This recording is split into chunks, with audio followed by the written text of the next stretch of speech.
All right, so this is test 4 notes. The last thing, chapter 9, we're talking about hypothesis testing. So let's just dive right in. We only have a few definitions, so I went ahead and kind of put them all together. And we are testing the hypothesis. So we have 2 hypotheses that we're going to be looking at. The null hypothesis, which we label HO. Dang it, I changed this and it must not have worked. Which we call it like H naught. That's like with that little O at the bottom, H naught. Really, that just means null hypothesis. It's a little subscript of a 0. And it's a claim or a statement about a population parameter. So the population parameters we're going to be looking at are mu and p. Mu for our population mean, p for our population proportion. So those are the 2 things, depending on is it a mean or is it a proportion, we're going to use mu or p, that's it. So it's a claim or a statement about a population parameter that is assumed to be true until it's declared false. Instead of saying it's like true or false, we just say, because we don't, it's kind of like court cases. Like you can't really like definitively say that like they're innocent or guilty. You kind of say like, okay, what does the evidence show? Is there overwhelming evidence that they are guilty, or is there overwhelming evidence to say that they are not guilty, right? You don't know if they're innocent or not. You just say, are they guilty or are they not guilty? It's kind of the same thing here. We either reject the null or we do not reject the null. So the wording's kind of weird, but that's what it's about. So because we're saying, is the mean of the population this number? Well, without actually like finding the population mean, without actually asking everyone in the population this question, I don't know for sure, but I'm going to see, is there enough evidence to support that claim? So that's kind of what we're doing here. So we're either going to support the claim, support the null hypothesis, or we're going to reject it. So if we reject it and we say, okay, there's not enough evidence to show that this is true, we're going to use the alternative. So it's either the null hypothesis or the alternative. The alternative we label as H sub A or H sub 1, either one. I just noticed that usually we said H sub 1, but I noticed in the homework sometimes they called it H sub A, so I didn't want you to be confused by that. Either one of those are the same thing. That's our alternative. And it's still a claim about a population parameter that will be declared true if the null is false. So we either support the null or we do not support the null. If we do not support the null, then we say, okay, then the alternative must be true. So, talking about rejecting the null hypothesis is false, thus we declare the alternative to be true. So we're really asking ourselves, should the null hypothesis be rejected or not? That's really what we're saying. If it's rejected, then we take the alternative. If it's not rejected, then that must be true, or enough evidence to support that it's true. We're going to look at more examples. We're going to talk about the wording. So, all right, so just like before we had errors. Remember we had like non-sampling errors and sampling errors? We have errors here because in math, in life, there's always errors. So we have 2 different types of errors. We have a type 1 error, which is also called an alpha error. This is the Greek symbol, alpha.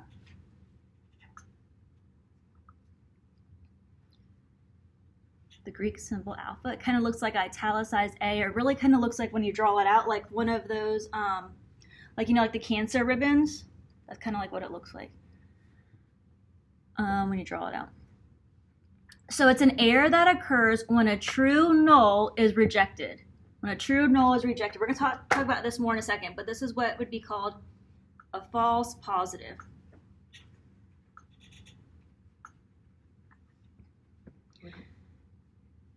Negative? It's okay. I said the same thing whenever I was looking at this, but whenever we do the next, pause that thought. I did the exact same thing, but it makes sense when we go forward. All right, so a significance level alpha is the probability of making a type 1 error. So we're going to use alpha a lot. So alpha is the probability of making a type 1 error. The type 2 error, this is what's called beta. And we're not going to get like too crazy. It's really just the definitions of alpha and beta. Really, we're talking about alpha more so in this case. But a type 2 error is an error that occurs when a false hypothesis is not rejected. So this would be a false negative. Joy did the same thing. I even Googled it to make sure. I'm like, wait, I think I'm saying that wrong. And I even Googled it. Totally It looks, backwards. yeah, but when you, I thought the same thing. So like I found an example that kind of made it click for me. So hopefully it'll make it click for you. That's funny that you said that though.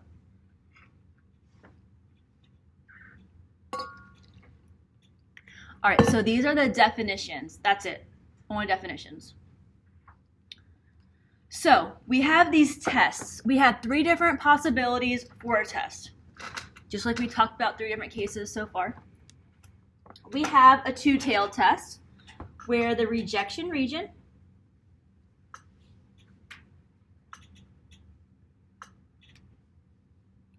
is in both tails. And I know a lot of this is definition and stuff, so like it's like what in the world's going on? Wait until we do an example. I think it'll help bring it all full circle. So that means we have our 2 tails.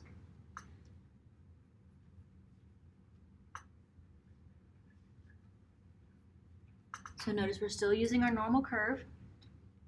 So the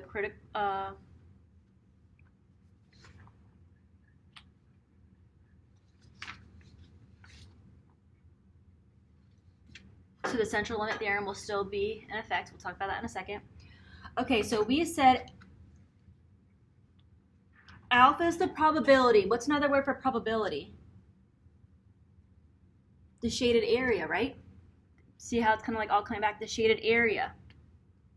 So if I have alpha is the shaded area, my alpha split into 2. So this area is going to be alpha over 2. And this area is going to be alpha over 2.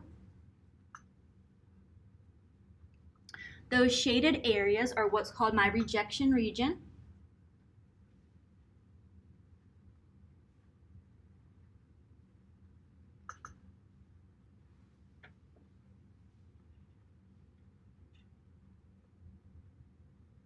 And in the middle is the non-rejection region.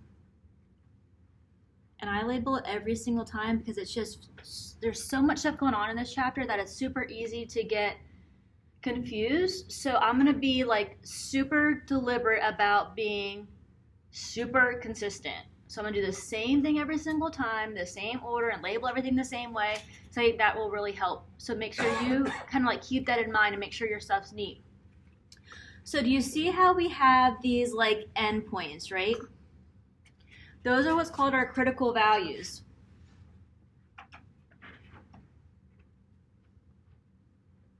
Which we're going to find, but we're able to find, thanks to chapter 6, going back, how everything goes back to chapter 6. So notice with a two-tailed test, I have 2 regions, so my area, my alpha is split into 2, so that means I have 2 critical values. All right, so going back with my hypotheses. So with my hypotheses, for a two-tailed test, our null hypothesis is going to be equals. We're just talking about our symbols here. And our alternative means if it's not equals, the opposite, the alternative means that it's going to be not equal. It's either equal or not equal. And that's what gives it that two-tailed test. Speaking of null hypothesis and alternative hypothesis, I want to make one more little note here. Like, the null hypothesis is the claim. Like, you know when we talk about cars? Oh, for example, cars. When you buy it, you know how they claim to have a certain miles per gallon, right? And it's like, I don't get near what my truck claimed to get. So like they claim to get, I don't even know what, 20 miles to a gallon, you know? So that's what the Chevy company claimed. So I'm saying I get a lot less than that. So this would be like what we really suspect is happening. What we suspect is happening. So we're seeing, okay, is there enough evidence to support this claim? Or if not, then what I think must be true must be really true. Does that kind of help that kind of helped me to clarify it, so I want to make sure to write that in our notes. So we're saying that our claim is equal and our alternative is that's not equal. We have a left tail test where our rejection region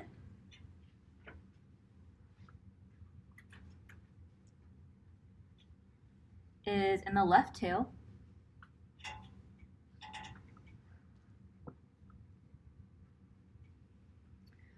For our null, it can either be equals or greater than or equal to.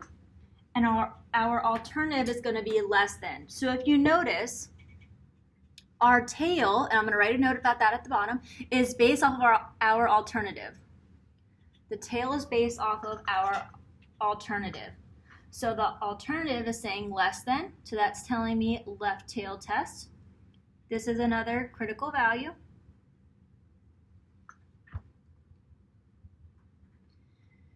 Now I only have one tail, so this area is just alpha. I don't have to split it among two different areas, it's just alpha. And this is my rejection region. So that means this is my non-rejection region.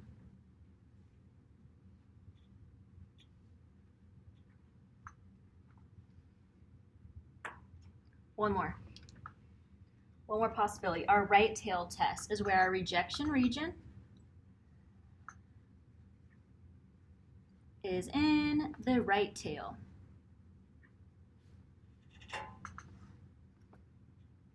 So my null could either be equals or it could be less than or equal to, but my alternative is going to be greater than. So the greater than is telling me it's a right tail test. This cutoff point is going to be my critical value. It's only one tail, so my area is going to be that significance level. It's going to be that alpha. The shaded region is my rejection region. The non-shaded region is my non-rejection region.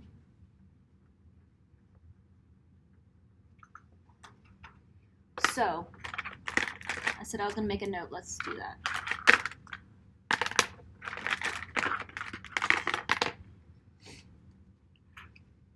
So our alternative, our H1, determines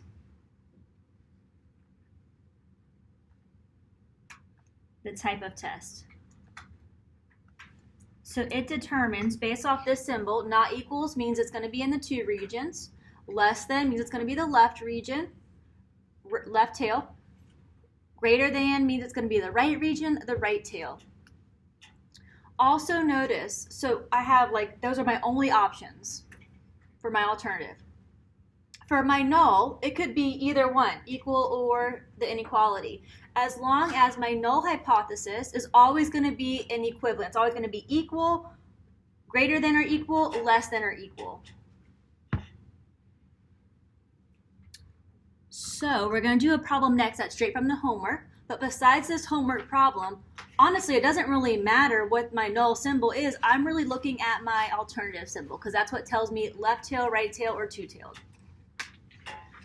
So I know we're just kind of getting started, but questions so far? Questions, comments, concerns so far?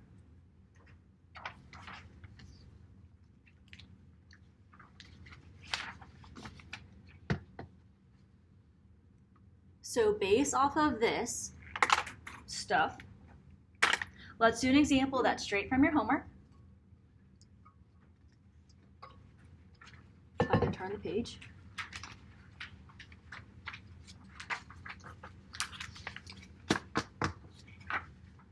And it says, which, if any, of the following hypotheses result in a null hypothesis? So remember, for our null hypothesis, flipping back really fast, I could have equals, I could have greater than or equal to, I could have less than or equal to. Those are my three options for null hypothesis.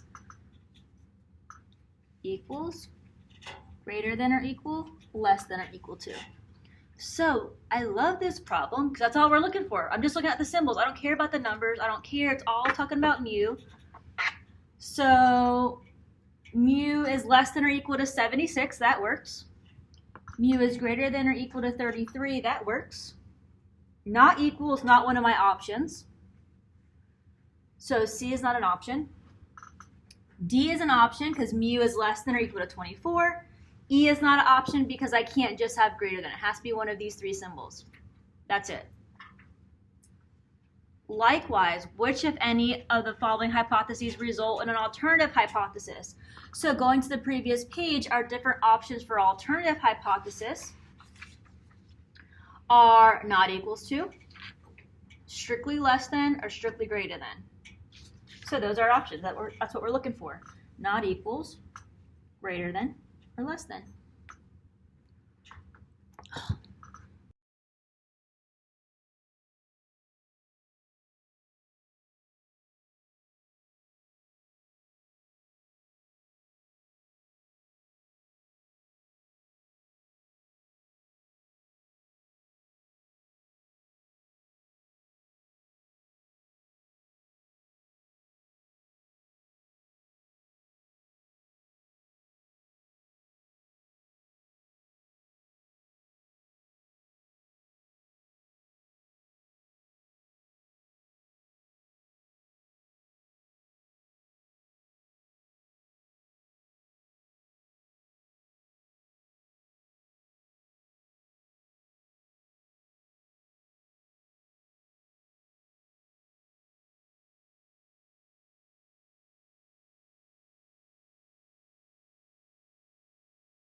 All right, so for our alternative hypothesis, we have three different options. It's either going to be not equals to, greater than, or less than. So just looking at our symbols, F's not an option because I have less than or equals to. G is not an option because I have greater than or equal to. H is an option because it says not equals to. I is not an option because it says less than or equals to. But J is an option because it says greater than. So I'm just matching the symbols to which are possibilities. That's it. Questions, comments, concerns so far? That's straight from your homework. All right, so going back to the error thing. So we have a little chart to kind of help us think about this and kind of make more sense of it and organize it, so to speak. So if the decision is do not reject the null hypothesis. I don't know what happened to my little null symbol. Do not reject the null hypothesis. We're saying that we have enough evidence to show it's true. So we're saying that the null hypothesis must be true. If we are rejecting it, we're saying that it's false. We say we have enough evidence to prove that it's false. So that was our decision. But let's think about what is the actual situation. So what if our null hypothesis is actually true and what if it's actually false? So if we say that it's true, if we do not reject it, and it actually is true, we did the right thing. So it's correct. That's good. If we reject it, if we say that it's false, but it's actually true, that's what's called that type 1 error. We reject a true null hypothesis.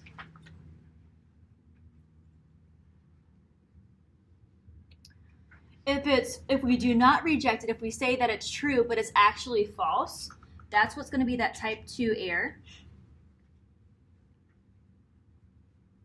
Usually write it as like Roman numerals, like 2, but I notice sometimes in this, on the homework and stuff, it'll write it as a Roman numeral, or it'll say like literally the number 2.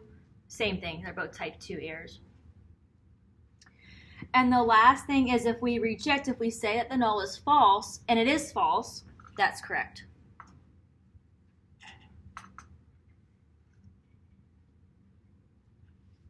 The main deal here is just definitions. So it kind of helps me to think about it in a real life scenario. So going back to like the innocent and guilty thing. So if we have a type 1 error, that's going to say, we say it's false, but it's really true. In other words, we can say that the person, it would be like when an innocent person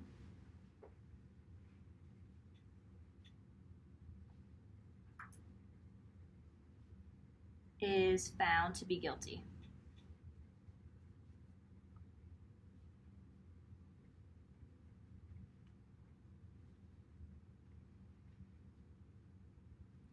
When an innocent person is found to be guilty. When we said it was false, but it really was true. When they said that they were guilty, but they were really innocent. Versus a type 2 error is when a guilty person is found to be innocent.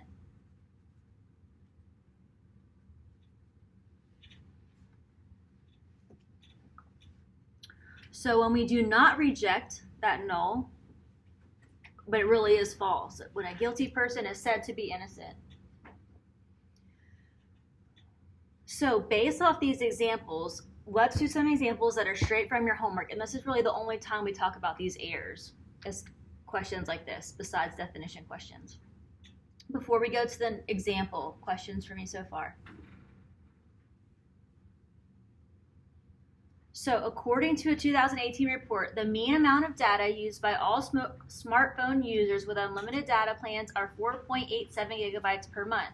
A company would like to determine if the mean amount of data used per month by smartphone users is lower than, I didn't notice that before, whatever, than it was in 2018. In order to investigate the issue, that's going to bother me. Random sample of 800 smartphone users were selected. Okay, so let's see about what we have going on here. So it tells us that the mean amount, so the mean of all smartphone users is 4.87. So our population mean, our mu, is 4.87.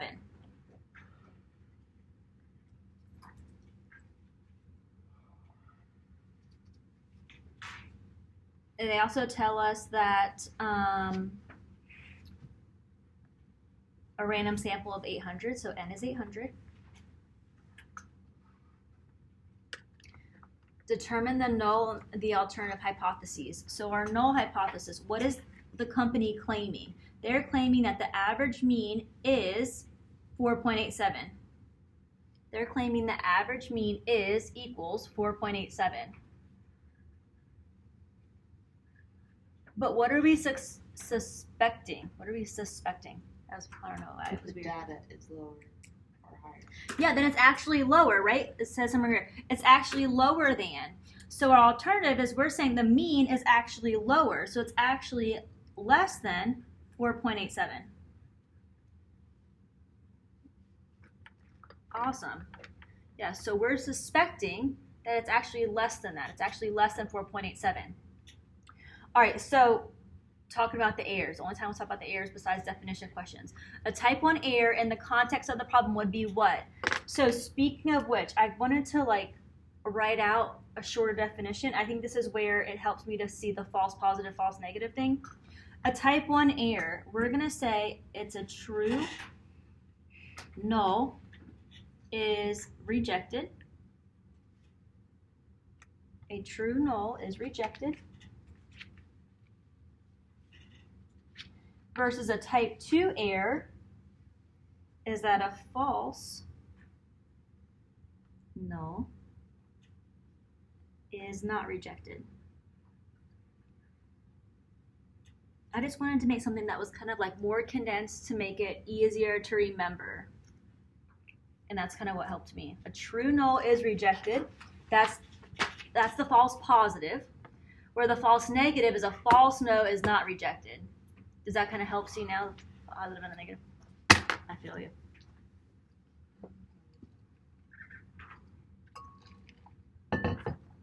All right, so let's see in the context of this problem. So a true null is rejected. So we are going to be rejecting the mean data usage for all smartphone users.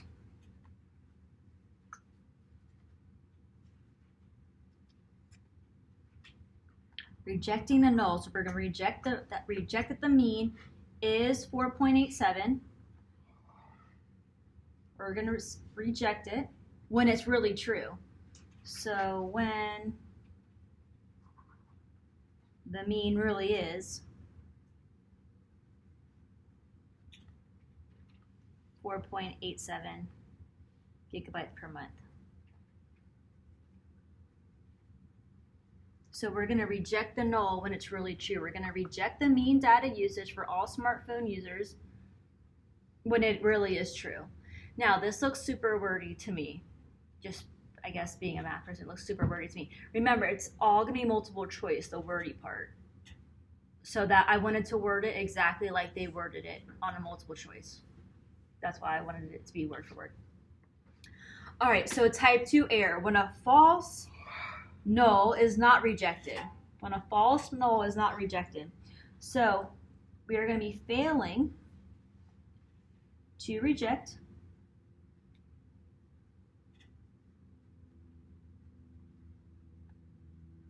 that the mean data usage for all smartphone users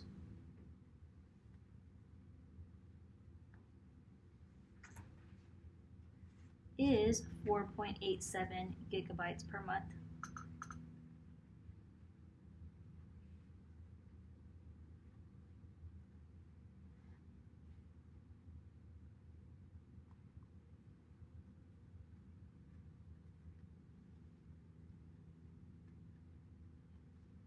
when it's actually lower than that. When it is really lower than that. So we're going to fail to reject it when it really is lower.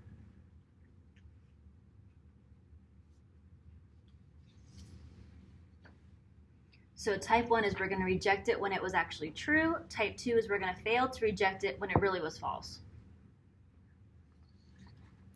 So just kind of like weird wording. We have one more of these before we get kind of to the nitty-gritty. Questions on this one?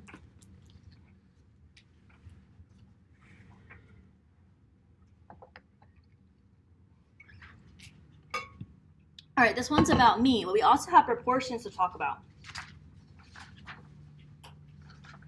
So,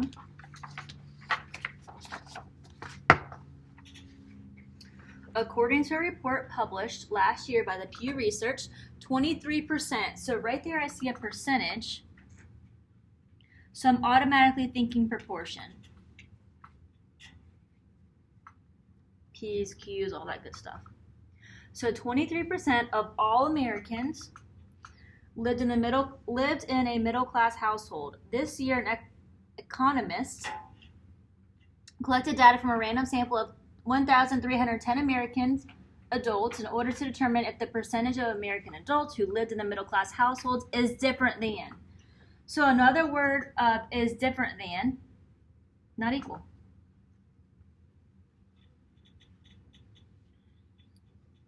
Different than means it's not equal. I don't care if it's lower, I don't care if it's higher, it's just not 23%. So what do they tell us? They tell us that our p-value, our population proportion, so it says all Americans, is 23%. We usually put that in decimal form, so moving the decimal 2 places to the left, 0.23. And they told us our sample is 1,310 people, so 1310. N is 1310. So just like the last time, we're going to write out the null and alternative hypotheses, then we're going to find the errors. So, our null, what are they claiming? They're claiming that the p-value is 23%, so 0.23. But we suspect our alternative is that it's different, so our p-value is not 0.23.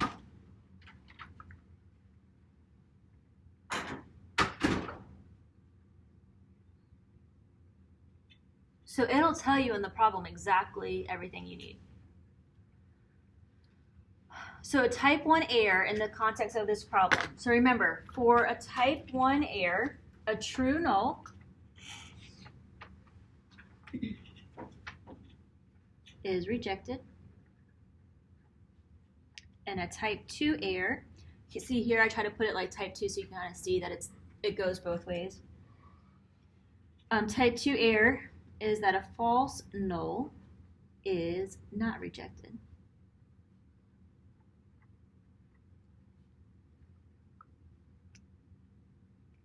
So they're both errors, so they're both false. The first one's talking about a true null, so that's a false positive.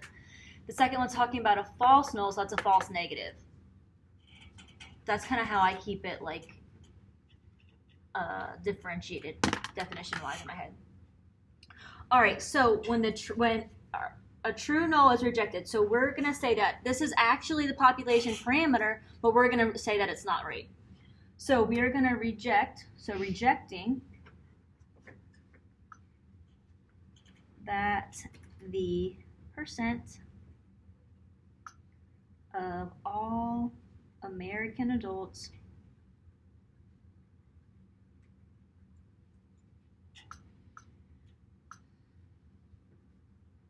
that live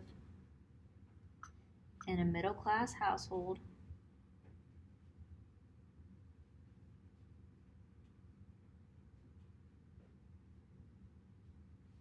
is 23% when the percent is really 23. So we're going to reject it when it really is 23%. We're going to say that it's false when it really is true. Versus a type 2 error means that we are going to say it's true when it's really false. We are going to fail to reject, so failing to reject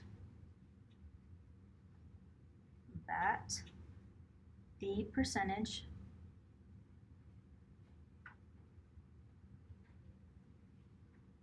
of all American adults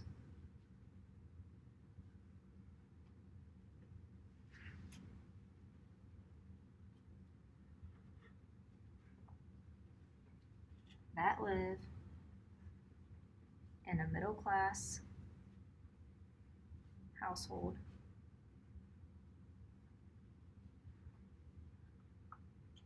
is 23%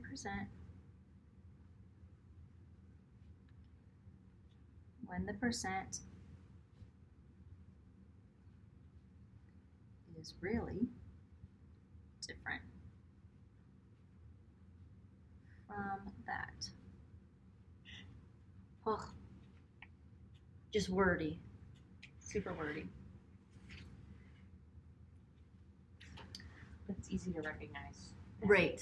Yeah, that's a great, thank you for bringing out the positive in it. It is easy to recognize because we're rejecting a false. We're saying that it's false when it's true, and we're saying that it's true when it's false. So they're backwards. So type 1 is we're rejecting when it's true. Type 2 is we're failing to reject when it's false. Questions, comments, concerns on this before we move it on into actual testing stuff?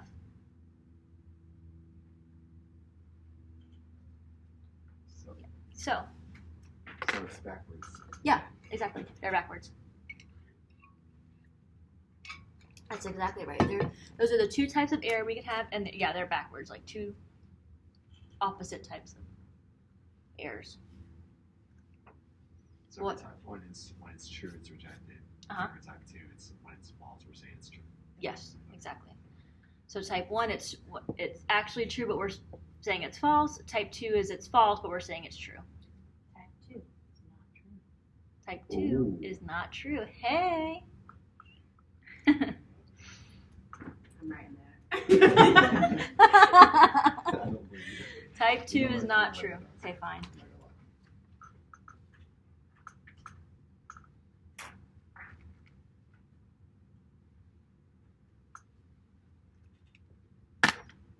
lie. Okay. Ready? All right, so just like in chapter 8, we have 3 different scenarios. Exact same scenarios, too. Because before we had confidence intervals, but now we have hypothesis testing. Our first scenario is when our sigma, our population mean is known. I'm sorry, our population standard deviation. I looked at that population mean. Let me use a different color. Remember, sigma is our population standard deviation. So whenever we know our population standard deviation, whenever we know sigma, we're going to use z. Whenever we don't know sigma, whenever we don't know our population standard deviation, we're going to use t. And whenever we have proportions, we're going to use z. Exactly the same as chapter 8. So that's all the same. So the only thing is we can't use z when sigma is unknown. So we kind of mentioned this before, but going back. So z is our normal distribution. We're standardizing it. We're making it normal. So we're able to use this if, going back to the central limit theorem, if it's already normal. So normal already.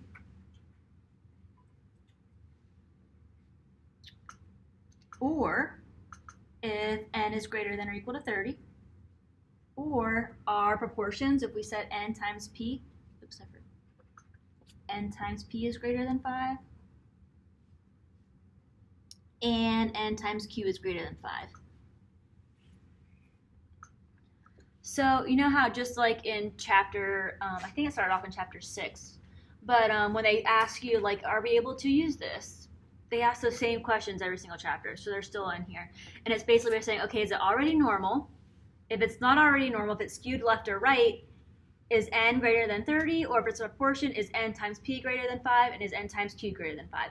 Old news, just wanted to remind you so that whenever you see the problems in the homework or the quiz that you remember that this is still in effect, because we're still making it normal. We're still using the z-table. So central limit theorem still comes into play. All right, so for these 3 different scenarios, and I broke it down in the notes where it's 3 different scenarios, we have 2 different ways of solving every single problem. The homework, the quiz, the test will all specify and say you have to use this method or you have to use this method. I think like maybe on one problem you have to use both. But as I mentioned earlier, on these examples, we're going to do both every single time just to get in the habit, so that way we're kind of like killing 2 birds with 1 stone type thing. So that is that. So here's our 2 different ways. Now, I always get someone who says, or who tries to be smart about it, and like they pick one way and they want to do every single problem in that one way, because you do get the same answer. But on the homework, on the quiz, on the test, it'll ask you like, not step by step, but it'll ask you like, here's the problem, and then it'll ask you like, what are the critical values? So you need to use the critical value method, and then what's your answer? Or ask you, what is your p-value? So you have to do it both ways. You know, like it'll ask you for like, kind of like your work to show that you're doing both ways. So keep that in mind. I just want to tell you now, because I always have someone in the back of my mind, I would do the same thing. I would pick one way and just go with it every single time, but you have to use both ways. So the first way is that critical value method, which is going back to the graphs that we did on the first page. See how we had our critical values? And we had our rejection region and our non-rejection region. We're just going to look at that, find our critical values, make our pretty little graph. And then we're going to say, okay, is whatever we observe to be true, does it lie in our rejection region? If it does, we're going to reject the null. Does it lie in our non-rejection region? That means we're not going to reject it. So it's just a visual representation. Going back using all of chapter 6. Our other option is using our p-value. Now, be very careful with p-value, because it's not the same thing as a proportion. Like there's p equals and a percentage, and this is the p-value. So every time I write it out, I'll write it out as p equals for proportion and then p-value. The p-value is the probability, which we know probability is the area under the curve. So the probability uses the likelihood of the occurrence of a given event. It determines the significance of your result when you compare it to alpha. Looks super confusing, not that bad. Our calculator is going to do most of it for us, so that's good. And then here's our little rule. I went ahead and boxed it in for you because we're going to use this a lot. And if there's anything you have to memorize, this is it. If our p-value is less than alpha, we reject the null. If p is greater than alpha, you do not reject it. So it's kind of like going back to the court case scenario. It's saying, do you have overwhelming evidence to prove that they're guilty? Or do you not? Do you not have enough evidence to prove they're guilty? So whenever we say, okay, our alpha is our significance level the problem gives us. So if the significance level gives us overwhelming evidence, we can reject the null. If it doesn't give us overwhelming evidence, if our p-value is still higher, we cannot reject it. We can't say that they're guilty because I don't have enough evidence to show that. So that's just like the rule of it. So here's our evidence. Is our evidence enough to reject the null, or if it's not enough, you do not reject it? Thinking about it in like a somewhat real world scenario, I guess. All right, so this first part, I was going to skip, and I was going to go right into like doing the problems, but I wanted to make sure that we had it formatted exactly the same way. So these first few questions, we're going to like not do the whole problem. We're just going to do like the baby steps of it. So we're going to find the critical values, doing a step 1. We're not going to do anything with them. We're just going to find it. So this is straight chapter 6. We're going to find the p-values. We're not going to do anything with them. We're just going to find it. So that way we're kind of like used to those things. They're straight from chapter 6 before we actually get into the big problem. So it's kind of like we're just doing baby steps at a time. All right, so starting off with baby steps. Calculate the critical z-value for each of the given hypothesis test scenarios below. If multiple critical values exist for a single scenario, write your answer using commas. Round to 2 decimal places. So this is going to be, we're just preparing ourselves, we're getting ourselves ready for the critical value method. We're just kind of preparing ourselves for the critical value method.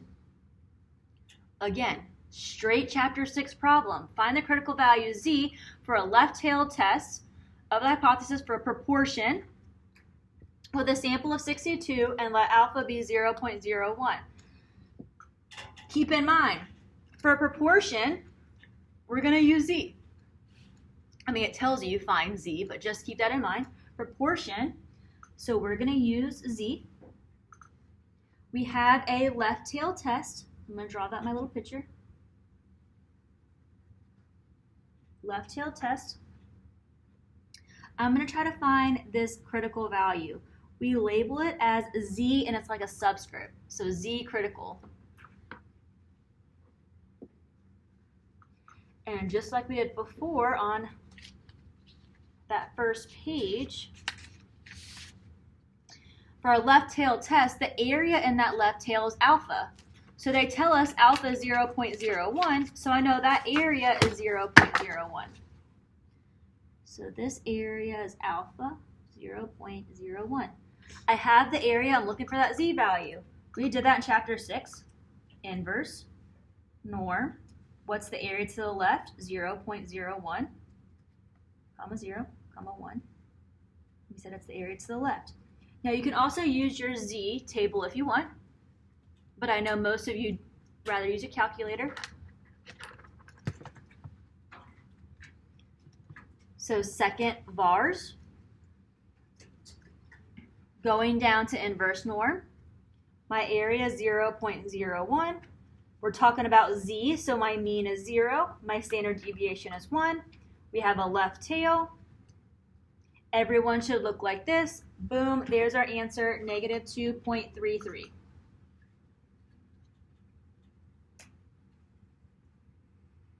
Done. Nothing new.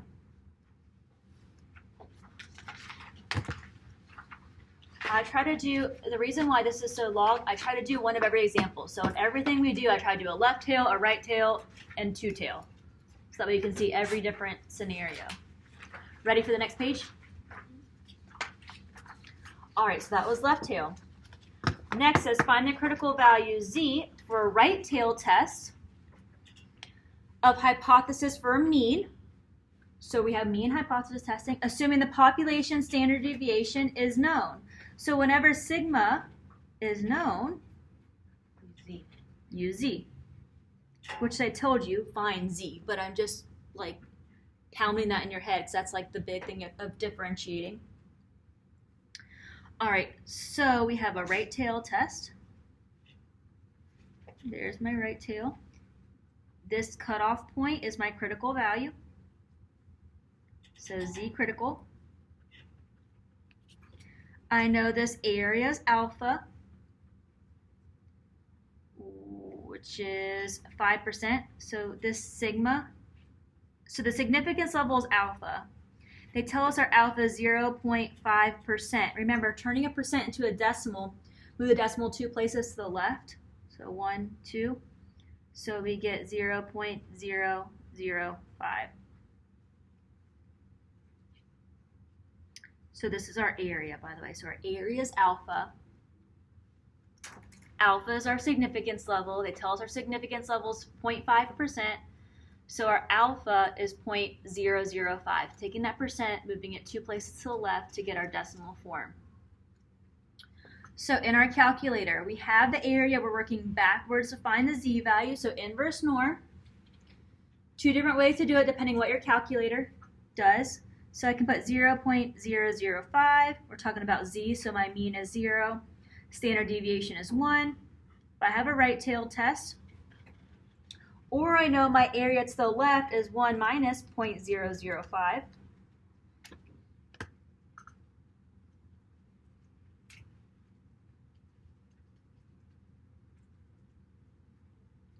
Which is 0.995.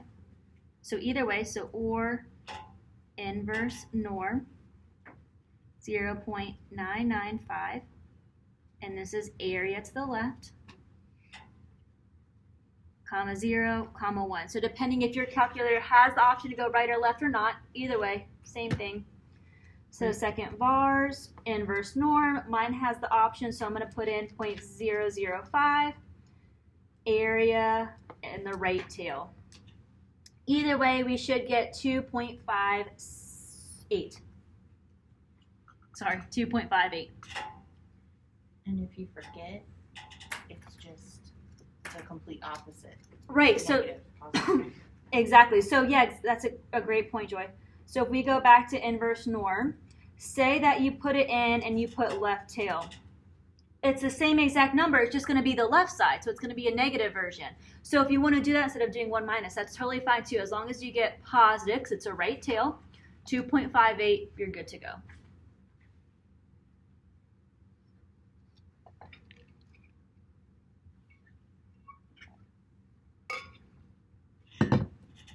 We're going to use that right tail positive, left tail negative thing a lot in a second. All right, so we did left tail, we did right tail. Last one, find the critical value z for a two-tailed test for a mean, assuming the population standard deviation is known. Again, sigma is known. So we're going to use z. My alpha is 0.02. So if I have a two-tailed test now, it means I have tail in both sides. My alpha is my shaded area. If my shaded area is split amongst two tails, two even tails, divide by 2, good. So alpha divided by 2 is 0.02 divided by 2, which is 0.01. I don't like that. Try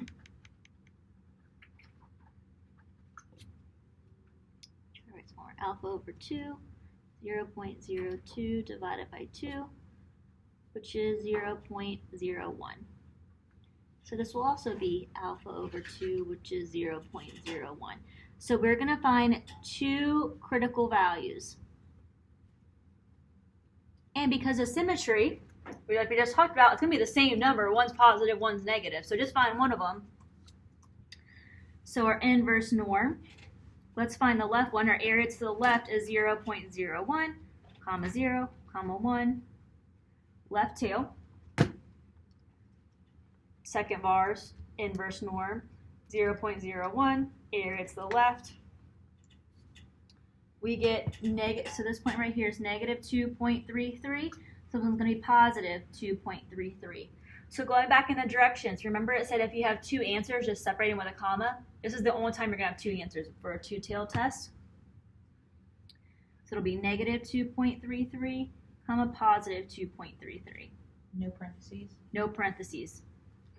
Parentheses means from this point to this point. We don't want an interval. We just want this answer and this answer. Good point, though. Other questions, comments, concerns? So we found critical values whenever we use z for proportions or whenever our standard deviation was known. But what about our other option? What about whenever we find t? What if we don't know our population standard deviation? That means our critical value instead of z's are going to be t's. Same exact concept. We did this chapter 8.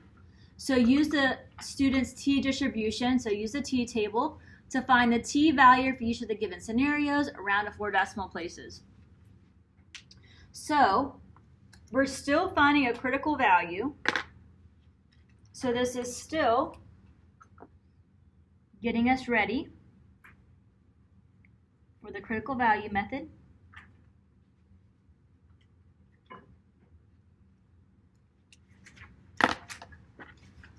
All right, so area on the right, so right tail. Let me just go in order. The right tail area is 0.01, our sample size is 40. All right, so for our t values, we need to know our degrees of freedom, which is n minus 1. N is 40, so 40 minus 1 is 39. Our alpha, our area, is 0.01. and we have a right tail test.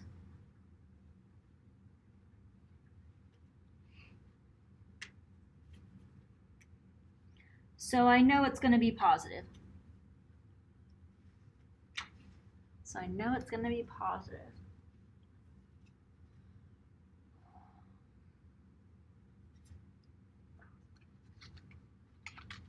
Going to my t-table.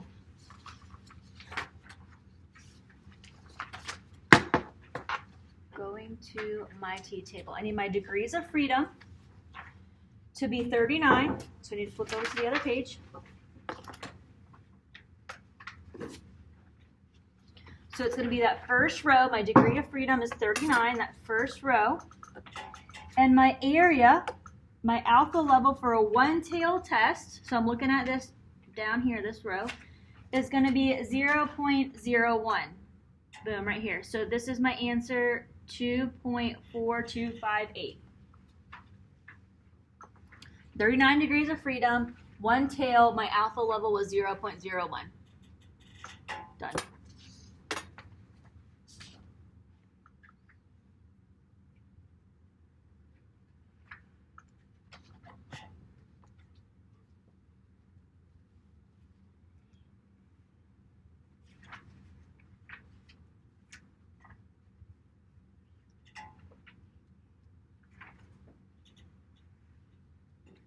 All right, so I just want to kind of mention, to be honest, the table's easier than plugging this into your calculator, but if you want to plug this into your calculator, I just want to remind you that if you have an 84, TI-84, you have the option of inverse T. So second vars, just like we did for inverse norm, inverse normal curve, we have inverse T. Press enter. Our area is 0.01. Degrees of freedom is 39. Press paste. It's positive.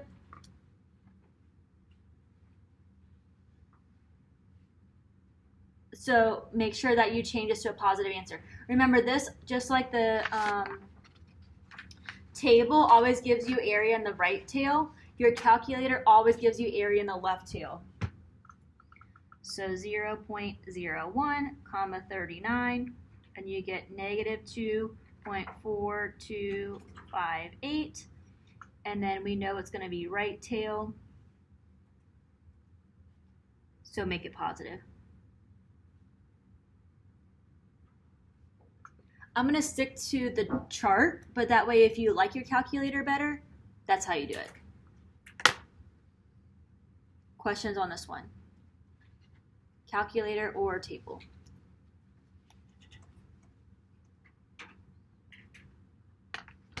Find the value of T such that the area in the left tail. So I know it's left tail, so I know it's going to be a negative T value is 0.005, and our sample size is 141. So our degrees of freedom is n minus 1.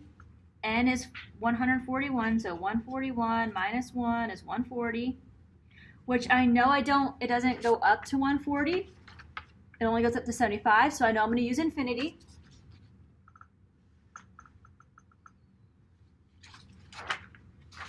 Our alpha level is 0.005. And we know it's left-tailed. So we know our answer is going to be negative. So whatever it is, make it negative. So go into our T table. We said our degrees of freedom is infinity. 140 is on our thing, so we're going to use this last row. And then we said that our alpha level is one tail, and it's 0.005. So one tail, 0.005, going all the way down to infinity, and we get 2.5763. Left tail to make it negative. So we have negative 2.5763. So we did right tail, we did left tail. Last one is going to be two-tailed. Find the two values of T such that 99% of the area under the T distribution is centered about the mean if the sample size is 95. Enter your solutions using commas to separate the two. So our degrees of freedom is n minus 1. N is 95, so 95 minus 1, which is 94. Our table doesn't go up to 94, so we're going to use infinity. Our alpha, instead of they gave it to us in percent form, which is fine. We have percents on our table, so 99%. And we know that it's going to be two-tailed. So we're going to have two values. One negative, one positive. One negative, one positive, exactly. One positive, one negative. It seemed a lot harder on Tuesday. Good. I want to say good. Not sure. As long as it's good now. All right, so degrees of freedom was infinity. 90, what did we say? 99%. Going up here, 99%. Going down. 2.5763. One's positive, one's negative. Done. So negative 2.5763, positive 2.5763.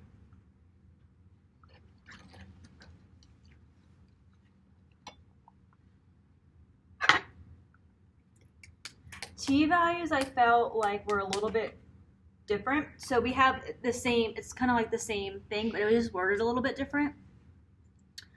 So I wanted to include these. So let's do another one. Stop me if you have any questions, but for time's sake, I'm going to keep going. Fair enough? All right, so to calculate the T values for each of the given hypothesis test scenarios below, if multiple critical values exist, enter the solution using commas, round to 4 decimal places. So find the critical T value for a left-tailed test for a mean, assuming the population standard deviation is unknown. So that was the big thing here. Population standard deviation is unknown. So sigma is unknown. So we're going to use T. Obviously, it told us T, but I just want to reiterate that because that's a big part of chapter 9. Our degrees of freedom, 35 minus 1, which is 34. Our significance level, our alpha, is 0.05%. 0.5% is not on our percentage list, so I want to put this in decimal form. Move my decimal 2 places to the left. So 0.005. And it's left-tailed, so because it's left-tailed, it's negative. Left-tailed, so negative. So we're looking at 34 degrees of freedom and 0.005 one-tailed test. Degrees of freedom, 34, right? Yeah. 34 degrees of freedom, so we're going down to this row. And 0.005 for my one-tailed test. So going down, 2.7284. Left-tailed, so negative. So negative 2. Move my finger. 7284.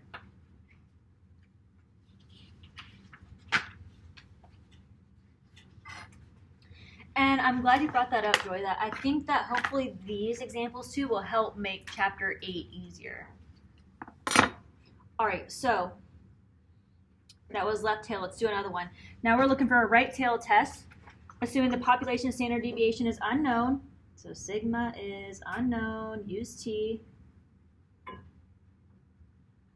With a sample size of 78, so our degrees of freedom is 78 minus 1, which is 77. Alpha is 0.025, and it told us it was going to be a right tail test. So we know our answer is going to be positive. On the right side, it's going to be positive.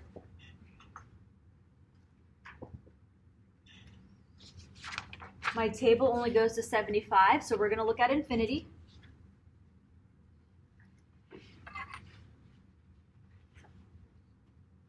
So looking at infinity for our row, coming up here looking for we had one tail test and we said our area was 0.025. So just going down, boom, 1.9602, and it's positive, so that's your answer. So T is 1.9602. So these are straight from your homework. This is exactly how it's going to be set up at the beginning. We have one more of these on the next page. We did left tail, we did right tail, so guess what the last one is? Ready? Questions on this one?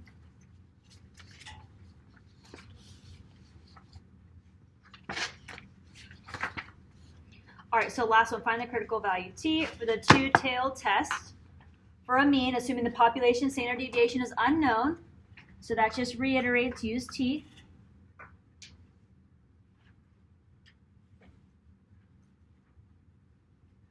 With a sample size of 13, so our degrees of freedom is 13 minus 1, so our degrees of freedom is 12. We have alpha is 0.2, and we know it's a two-tailed test. So we know we're going to have two answers, or two values. One's positive, one's negative. So our degrees of freedom is 12. So looking at degrees of freedom is 12. So looking at this row, it's going to be a two-tailed test. Be very careful with that two-tailed test. So use this one. And our area in our two-tailed test was 0.2 right here, which is the same thing as if I had split this up, and each tail is going to be 0.1. So for a one-tailed test, it would be 0.1. But two-tailed test, 0.2, same thing. Boom, there's our answer, 1.3562. One's positive, one's negative for each tail. 1.3562. So positive and negative, so negative 1.3562, positive 1.3562.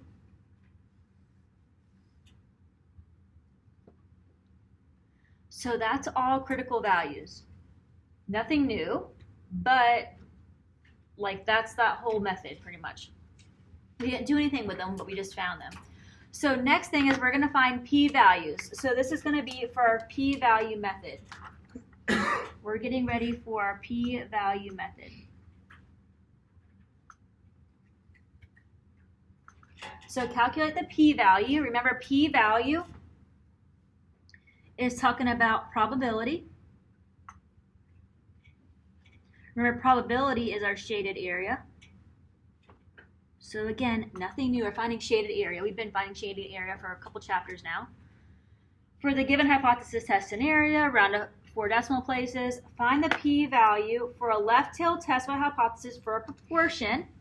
By the way, it's proportion, so we know to use use Z. Proportion, so use Z. When a test statistic has been calculated as 2.32. So that's Z is 2.32? Yeah, so that is Z. So our test statistic is our observed value. They're synonyms of each other. So it's saying, okay, do this test, and what do you actually get? Like, so our critical value is like, in theory, what we should get. Remember, we kind of did like in theory versus what we, like our empirical versus whatever. Okay, so our critical value is like in theory, and our test statistic is our observed value. So like what we actually get whenever we do this. So our test statistic and our left tail test, so here we are, left tail test.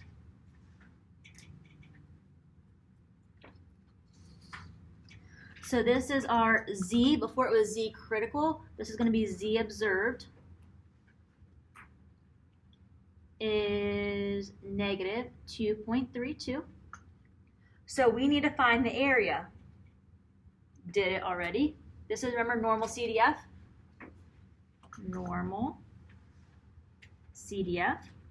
Left bound, it's going on forever towards negative infinity, so negative 99999. Our lower upper bound is negative 2.32. We're talking about Z values, so comma 0, comma 1. Second, VARs, normal CDF.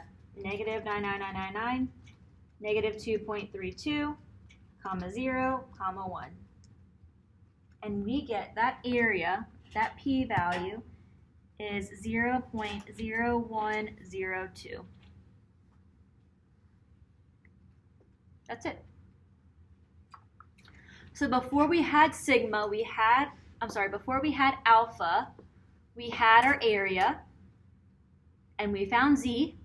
Now we're working backwards. Now we have z, we're finding the area. So next one, find the p-value for a right tail test. So let's go ahead and draw our right tail test.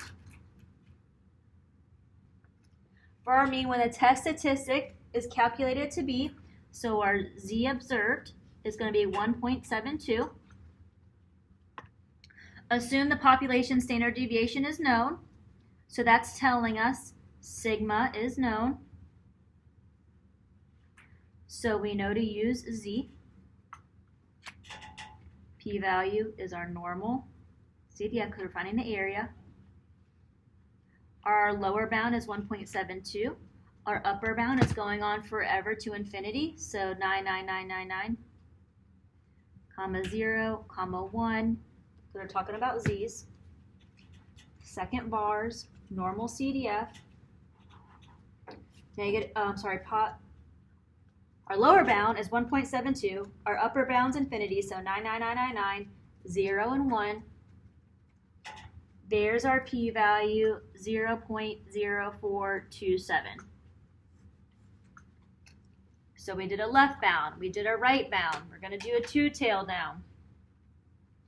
So find the p-value for a two-tailed test statistic of a hypothesis for proportion. So proportion, that goes ahead and tells me I need to use z. When the test statistic has been calculated to be negative 2.68. So if it's two-tailed,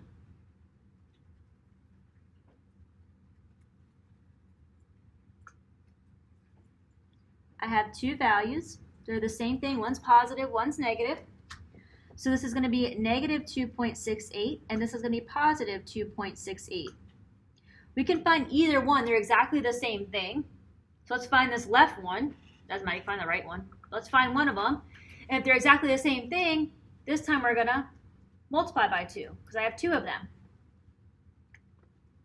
So I'm going to have 2 times, because there's two tails, 2 times the normal CDF. This is going on forever towards negative infinity, so negative 99999.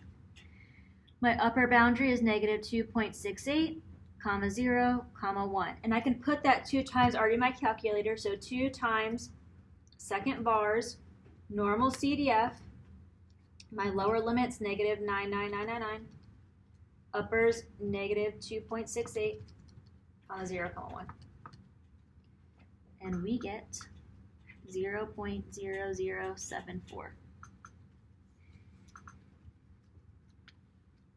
But this time I have two tails, so I have that area twice.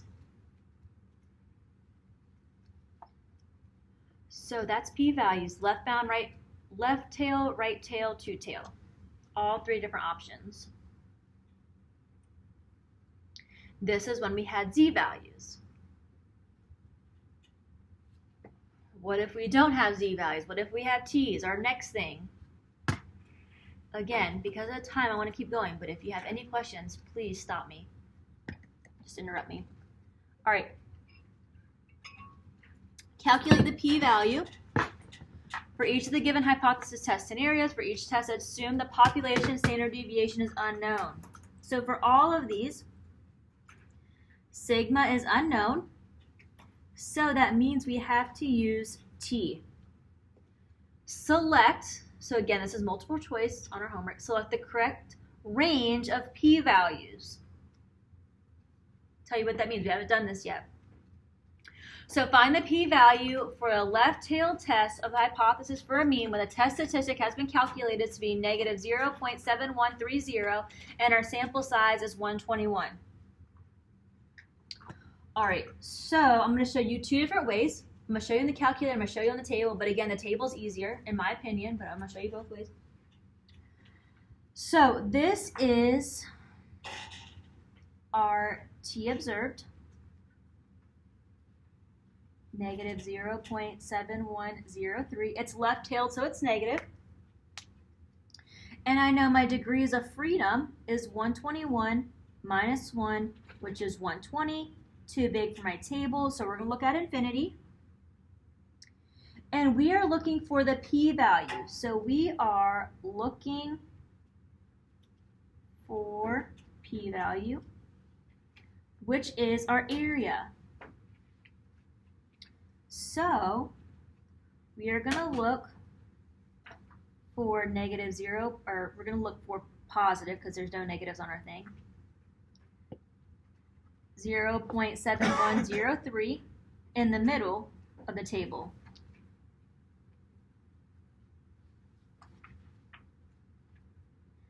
Because now we're looking for the area. Kind of like when we did inverse norm on the z table, same concept. So if I know my degrees of freedom is infinity, I know I'm going to be looking at this last row on the other side. I know I'm going to be looking at this last row, and I'm looking for 0.7103. And remember, the directions says select the right range. So multiple choice, and there's like a bunch of different options. Which one is the right range? So where would 0.7103 lie? Well, notice up here for our, it's left tail, so it's a one-tailed test. They are getting bigger. So 0.0005, 005, 01, 0.2, blah, blah, and then 0.10. So I know it's going to be somewhere like over here, right? So 0.7 is going to be somewhere over here. So it's going to be, our p-value is going to be bigger than 0.10. It's going to be somewhere over here. These are all getting bigger, so it's going to be something bigger than 0.10. So that's our answer. That's our range. So our p-value is greater than 0.10. Based off the table, we can't calculate it specifically, but we could say that it's bigger than 0.10. Once we do a couple, like I put like quite a few examples of these because they're kind of weird. So if you're like, what the heck's going on, just give me 2 seconds. And maybe that'll help seeing one that's in between two. But I do want to show you in the calculator one time, because on our calculator we actually do get the right answer, like the exact p-value. But remember, our options are going to be a range. So your different multiple choice options are going to be like this. It's going to be a range. It's going to be in between two things, or whatever, bigger than 0.01. So on our calculator, we have the option, and let me know if you have an 83, if this is an option or not. This is one of those new things. So second vars, usually we do normal CDF, right? To see the area, to find the area. But this isn't normal. Normal, it means Z. But if you go down here, we have T values. Now I have T CDF. Joy, do you have it? Oh, perfect. T CDF. And exactly the same thing, T CDF. So if this is a left tail test, quick little drawing, left tail test, and this value is negative 0.7103. My left bound is going to be for negative infinity, so negative 999. My upper limit is going to be negative 0.7103, comma 0, comma 1.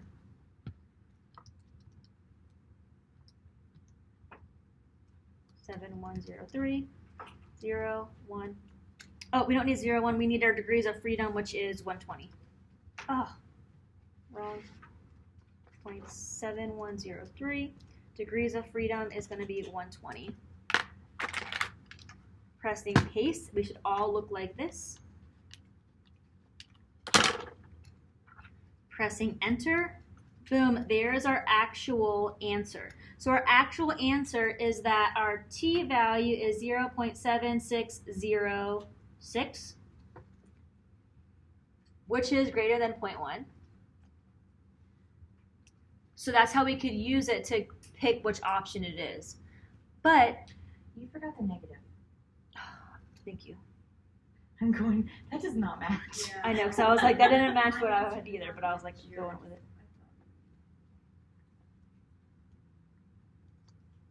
Negative. Yeah, that looks better. I was like, Yes. that was way. Thank you. 23.2394.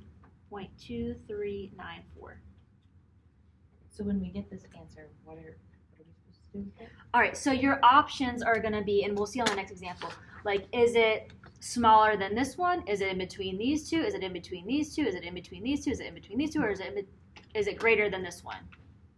So 0.2 is greater than 0.1. That's all we have to find. So do you see how, like, you can do it on the calculator and it's easy, but because of the multiple choice answers, it's easier to do it on the table. Let's do another one. I think that'll help to see another one.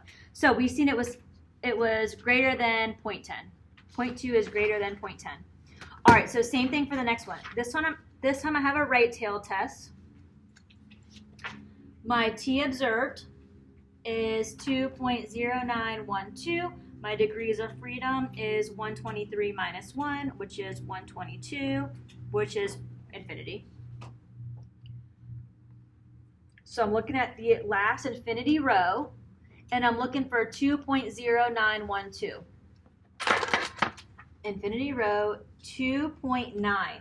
So 2.9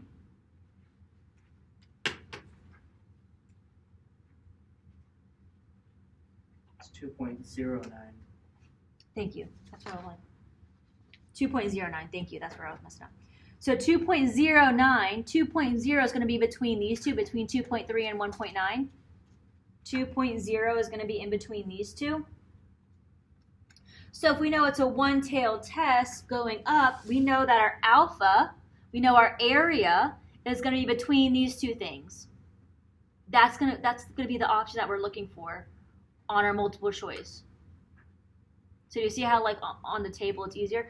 So our p-value is going to be in between 0.01 and 0.025. Let me write it out for you. So will they have the actual number on the test, or is it just going to Yeah, be? that's what I was gonna ask. Or if it's gonna have like the No, so the zero- so the multiple choice options on the test, on everything, it's all going to be the same, is every single option. So is it going to be, greater than this number? yeah, like your answer is going to be this. Okay. So your options are, is it in between these two? Is it in between these two? Is it in, so there's like a bunch of options. Is it in between these two, or is it in between these two? And that's, you're just trying to see which numbers is in between. That's it. So your answer is going to look exactly like this. 0.01 is less than p value is less than 0.025. So we know the p value is somewhere between those two. We don't care what it actually is, as long as it's between those two. So your options that you're going to look at on your multiple choice on the homework is you're going to be looking for this range. Remember, it says select the correct range of p-values. It's somewhere between these two. Let's do two more. When you talk about the like set notation and interval notation, Yeah. is that what you're talking about Mhm. in your meeting? Isn't that set notation? Yeah, so kind of. So it's still a range, which set notation could be a range. But yeah, so we could write an interval notation. It would be parentheses 0.01 comma 0.025. Yeah, so that's exactly right. So they're just leaving it, and we would put in set notation a set of p such that blah blah blah, such that this. So yeah, we're leaving it in that range where it looks like set notation. That's great. What else? We're just gonna choose the correct multiple choice option. So these are going to be our different options that are going to look like this. I just didn't have enough room to put every single different option on the notes. So find the p-value. I printed this homework. It's only like 34 problems, so it's like, no, it's the same, but it was like 57 pages long, so I didn't print it. So to show you, I didn't want our notes to be like that big. All right, so find the p-value for a two-tailed test. So keep that in mind. Two-tailed tests of the hypothesis mean when a test statistic has been calculated. So our t observed is 2.3087, and our degrees of freedom is 43 minus 1, So 42.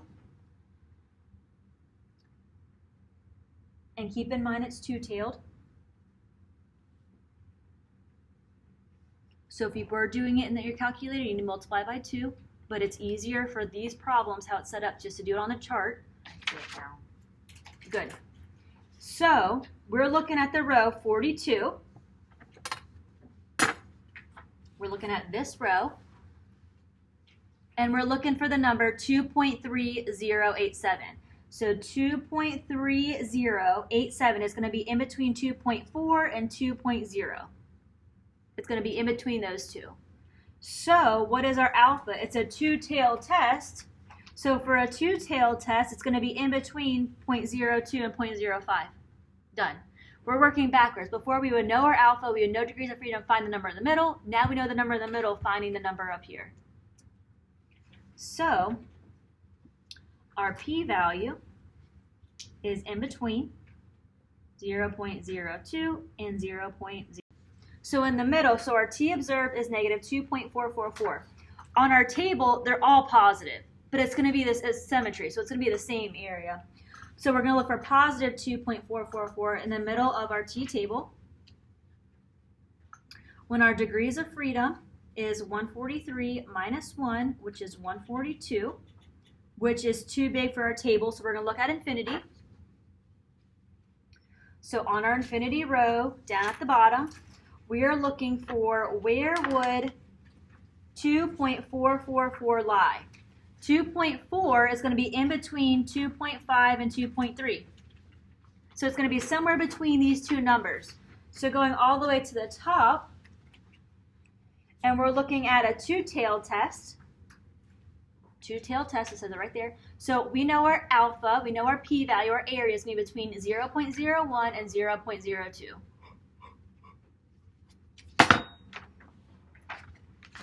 So 0.01 and 0.02.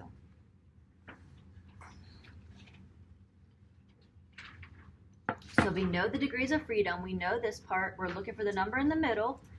It's not going to be there, so we're looking for the range between what two values and that it correlates with these numbers up here. Questions on those before we go to the next page? We're going to do more of them, don't worry, because we're putting it all together. But I didn't want to leave those out because I didn't know it would be hard for me, being in your shoes, to make the correlation of what we're about to do and this stuff. So I put it there. All right, so let's go to the next page. We have all of this room, and we're going to need it. So just... Sorry. Whoa! Not because it's hard, but we have like pictures to draw and all that stuff. So, actually, I know you're going to be mad at me, but I didn't put the picture on here because I didn't know where it was going to be.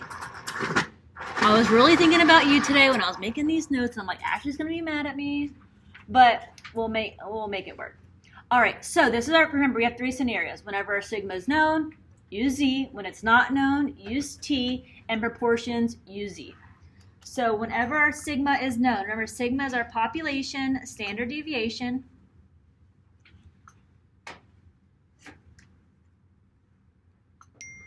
And we know we're going to use z.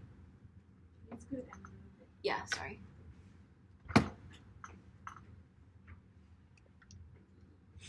Okay, so the reason why we're going to do it, we have so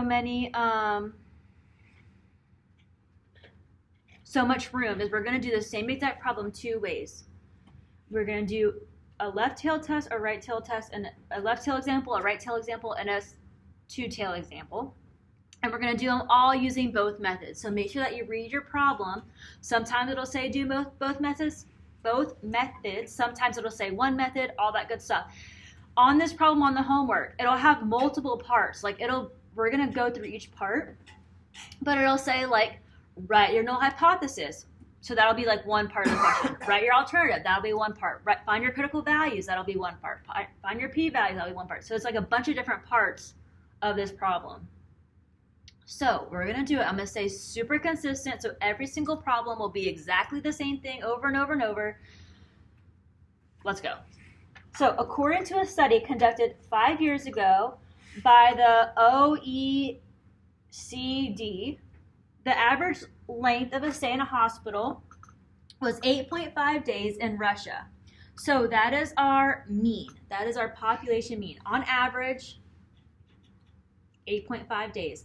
A researcher in Russia suspects, so like this is the claim that he suspects, so that's going to be our alternative, that the average length stay in the hospital was actually increased, so greater than, in Russia since the study was released 5 years ago. To test her suspicion, the researcher selected a random sample, here's our N value, of 124 hospital patients in Russia and calculated the average length of the hospital stay. The mean of the sample, so that would be X bar, was found to be 8.62 days. Using a significance level, there's our alpha, test the hypothesis that the mean length of the stay in the hospital in Russia was more than 8.5 days. Assume the standard deviation of the lengths of all hospital stays in Russia is known to be. So this is going to be the standard deviation of all hospital days. So that is going to be sigma, population standard deviation. So our sigma is known. So we're going to use Z. Obviously, because it's in this category, I know, but on your homework, it's not going to be like categorized like it is on the notes. So because it's telling us of all hospital stays, standard deviation of all hospital stays, we're going to use Z. We're going to do it both ways, the p-value method and the critical value method. All right, so we have everything kind of like labeled, but let's like write out everything that we know. So I know that my mu, my population mean, is 8.5. Which is that also the HO? Yes. We're going to use this for our null hypothesis, yeah. Pause for a second. So N is 124. Our sigma, they told us, was 0.5%, but turn this in decimal form, move my decimal 2 times to the left, 0.005. Sigma is known, so use Z. Our sigma was 0.95, population standard deviation. And our X bar is 8.62. I just took everything that we read and I just wrote out everything they gave me. So exactly, Joy is on the exact right track. We need to write out our HO, our null hypothesis, and our alternative hypothesis.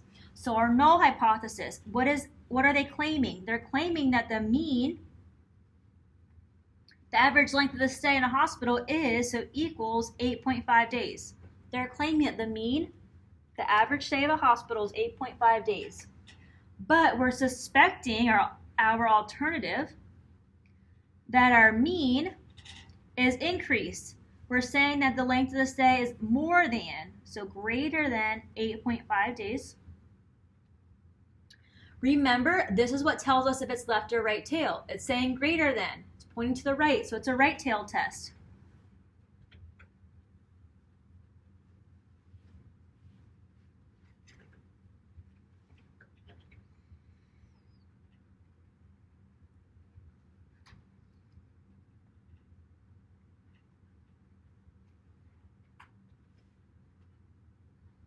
All right, so bear with me, because one time I have to do it by hand, and then I'll show you on the calculator how to do it.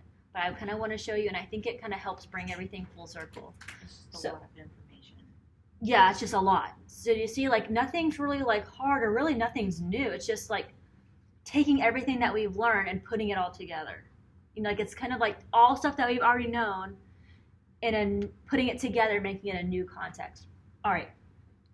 So doing it by hand, starting off with the critical value method.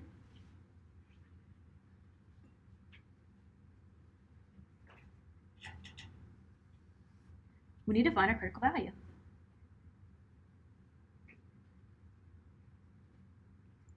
We're using Z's, so we need to find Z critical. We did this on the previous example, so this is nothing new. Ashley, don't kill me. That does not look like a normal distribution. You know what I'm really jealous of? And this is super nerdy. I shouldn't even say. I'm embarrassed to say. Never mind. It's too late Right now. Well, another professor has like a stamp of a normal curve. Super nerdy, but I would buy it. To be honest with you. That's pretty good. Thank you. I mean, It's cool, right? Yeah. See, Lexi, you're getting nerdy too. But it's a great idea, right? I thought it was a good idea. Whatever. It doesn't really matter. We're just trying to see left and right. So if you draw it like, I'm gonna be honest, this is how I drew it on my, it looks like whatever. I just need a curve to see my left and right. It doesn't have to be perfect, it doesn't have to be pretty. All right, so we know by our alternative, it's a right tail test. Hold on, where did all that come from? What? Oh, no, that's mine, sorry.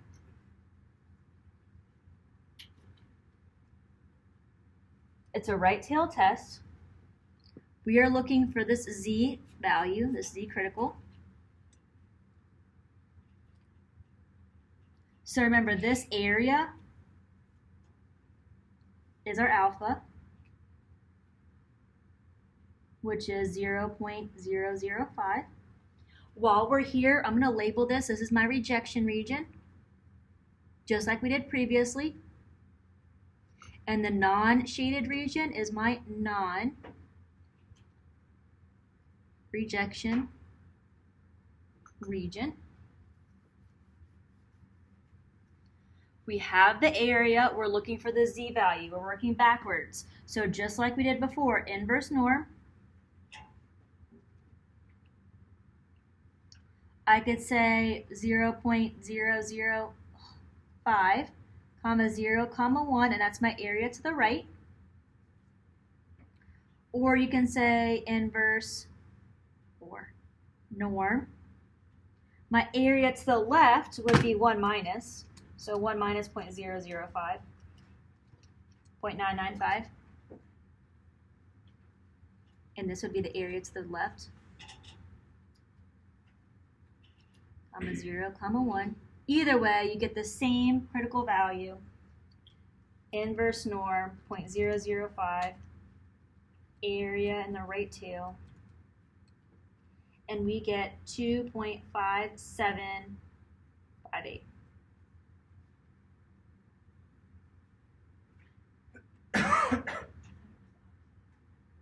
What did I mess up? I thought the one negative is when it's right tail. It's what do you Say it again.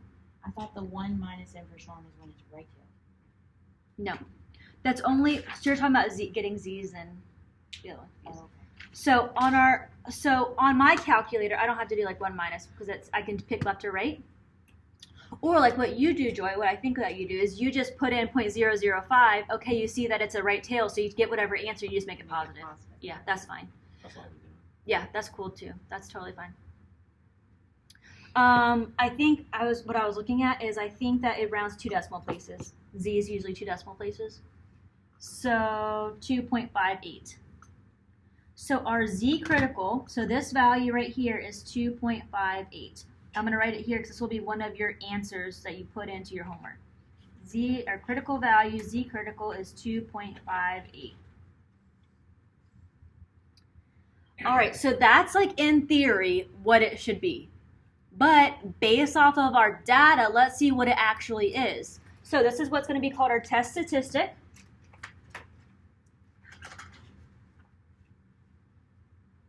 Which is our Z observed, what we actually observe to happen.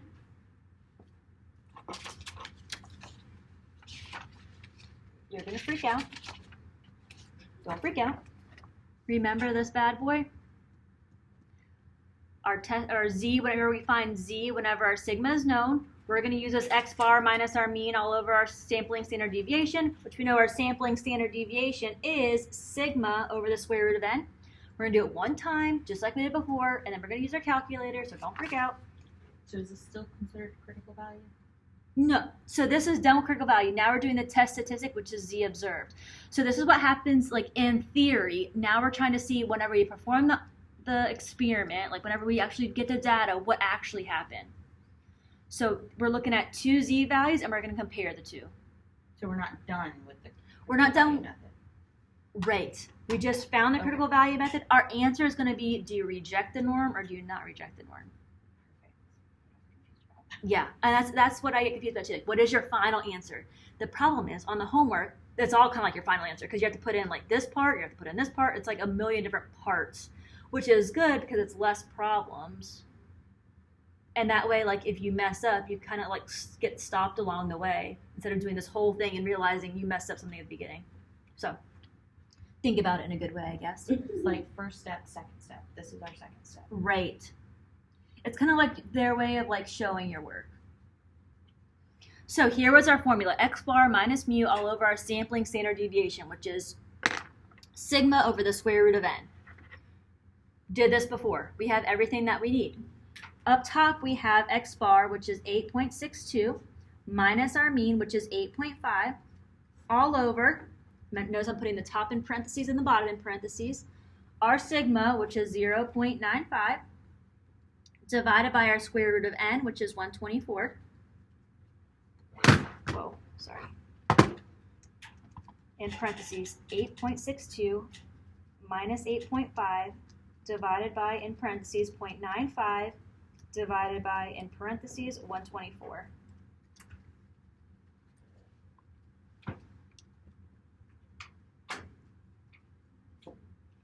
And we get 1.41.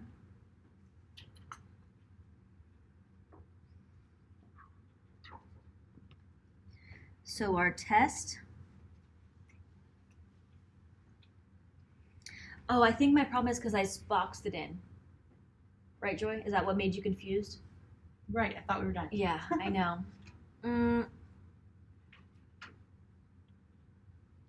Oh, yeah. It's okay, I got it. Z observed. Our test statistic, which is also called our Z observed, is positive 1.41. So here's another answer that you're going to need, but it's not our final answer. Like, okay, so now that I have the critical value, which again is like in theory what should happen, and we have our test statistic is what really happened. Where does this fall? So now comparing the two. So looking at my graph, I have that this cutoff point is 2.58. Does that observed value lie in the non-rejection or does it lie in the rejection region? So let's see, 1.41 should be like somewhere over here. So Z observed, which is 1.41, is in the non-rejection region. Do you see that on my graph? This cutoff point is 2.58. My observed value, 1.41, is somewhere to the left of it. It's in the non-rejection region.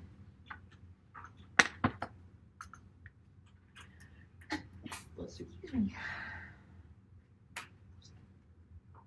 Bless you. Sorry, I was a little delayed. 1.41 is in the non-rejection region. All right, so this Z observed value is in the non-rejection region. So we're gonna not reject it. Do not reject the null. HO. H not. That is like our answer. Do not reject it. That's specifically what I wrote. Answer. Yeah, but that's not. The final answer.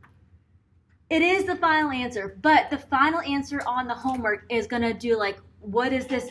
Okay, you're not gonna reject it, but like, what does it mean? Like, what, like in context of the problem? If you told, like, if this was like a real life scenario, and you told the person, oh, don't reject the null, they'd be like, what does that? What does that mean? Like, is this right or not right? You know? So that means the average length of a stay in a hospital equals 8.5 days. Yeah, I mean, more or less. Yeah, that's exactly right. So if we do not reject the null, we're saying the null is true, so the mean must be 8.5. And I'm going to write all that out. So it must be 8.5. Okay, so that is our critical value method. I'm going to actually, like, let me try to like highlight this. So that way, like that, you kind of know, like that was what our conclusion was. For the critical value method. So now let's do the p-value method.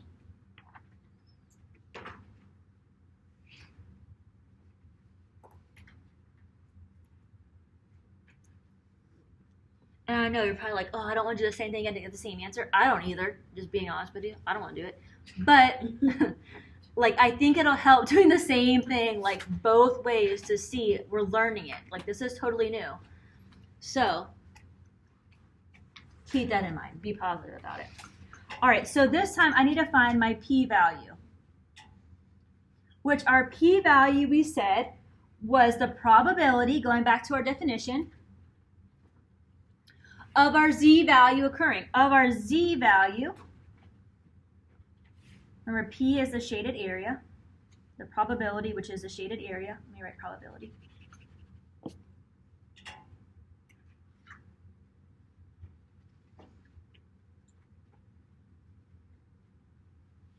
So what is the probability that our observed value actually happened? Like, was it a fluke, or like was that normal that it happened? And that'll tell us, like, okay, was our null like a fluke, or was it really true? So the probability that z, because it's a right-tailed test, is greater than, and because this symbol up here, our observed value, 1.41. So this is our test statistic, or our z observed.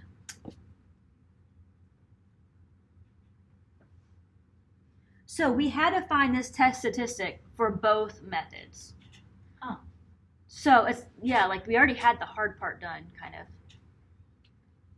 Which can you write it down? Right.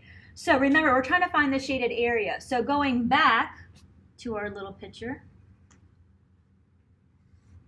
but it's kind of a slightly different picture. So we still have a right-tailed, but this time we know z. So we know this z observed is 1.41. Now we're looking for the area. How do you find the area? Normal CDF.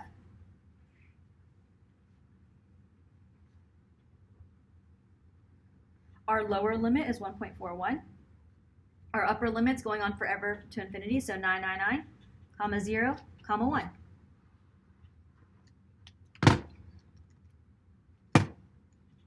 So second vars, normal CDF, 1.41, 99999, 0, 1.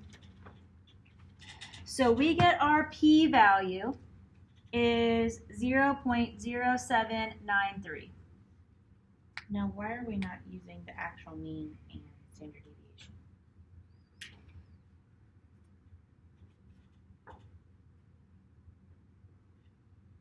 We use it to find our observed value. So it's in here. Okay. So our mean and standard deviation aren't normal. Oh, so you're saying like to plug it in with the mean and Right. standard? Oh yeah, we could do that. That's a great idea. We already had to find our test statistics, so that's why I just used this. And we're gonna do it. Our calculators are gonna do it for us in a second. So pause it. Yeah, but you can do left bound, right bound instead of doing second vars, normal CDF. Our left bound now would be 8.62. And our upper would be infinity.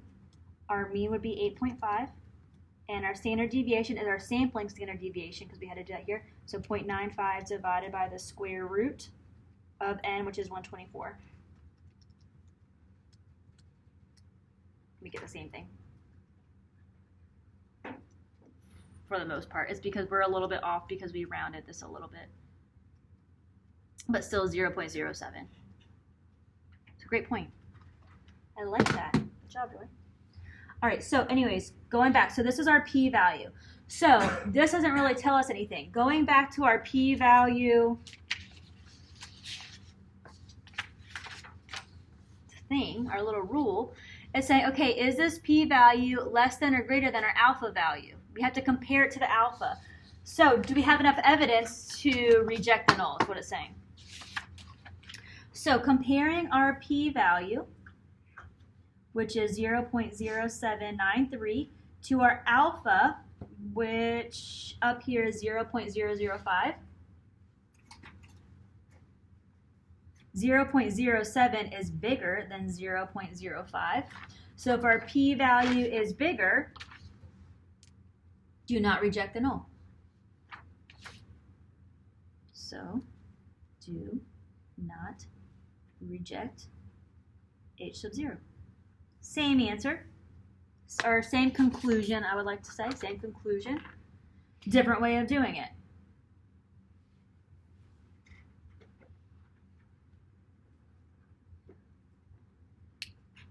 So, and this is saying, so that we kind of maybe can understand it better. So this is our area, which is our p-value,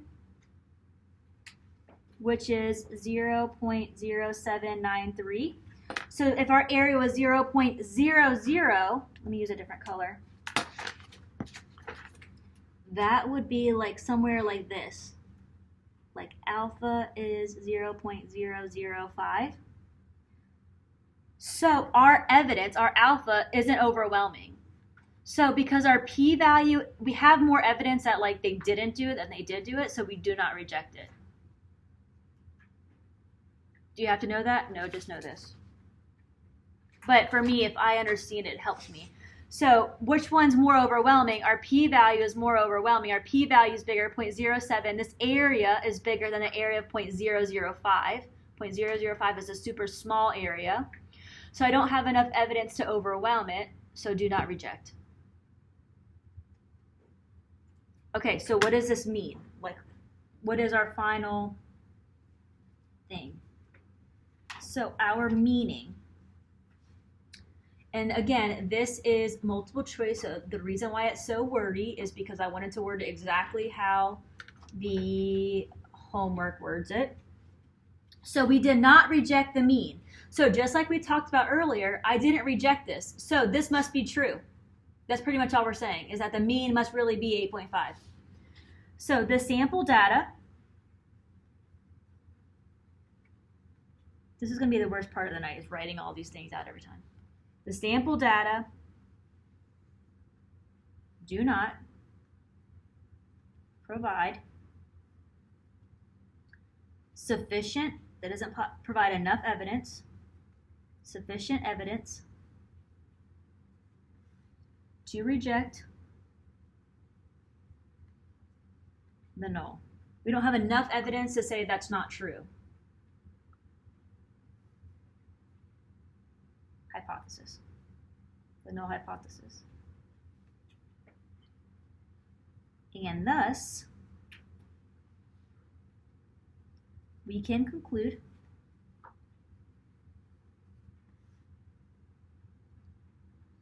that the average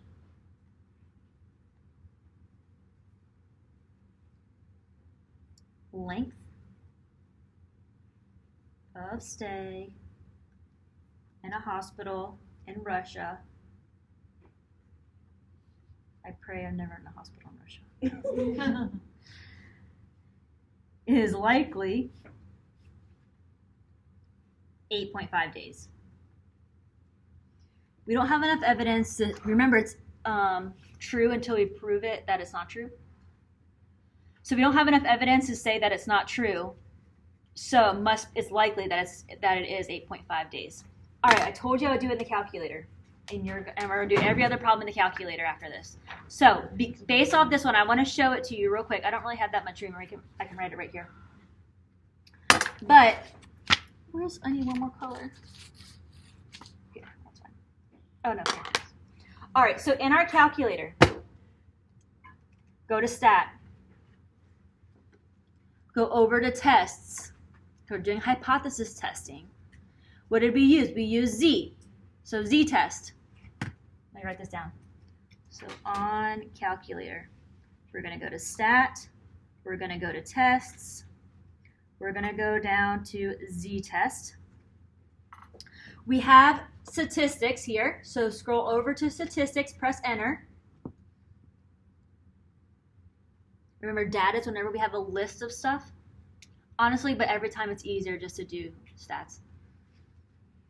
Okay, then I'm going to plug in my mu. It says like mu not, like my mu is 8.5. My sigma is 0.95. My x bar is 8.62. My n is 124. And tell it left or right tail test. It's a right tail test. So I hovered over the right tail, press enter. Don't worry, some of you had the colors, some of you don't. We're not going to even use that anyways. It takes us 2 seconds to draw it.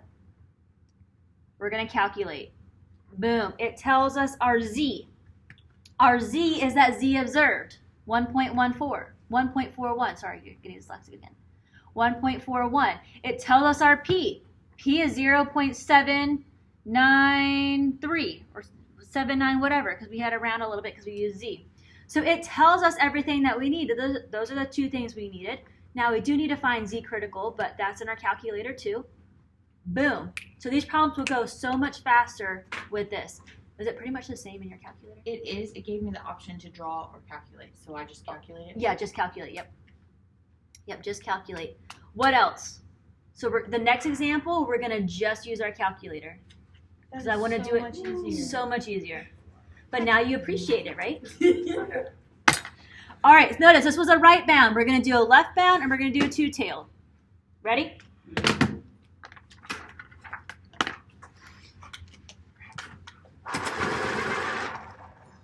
So much easier.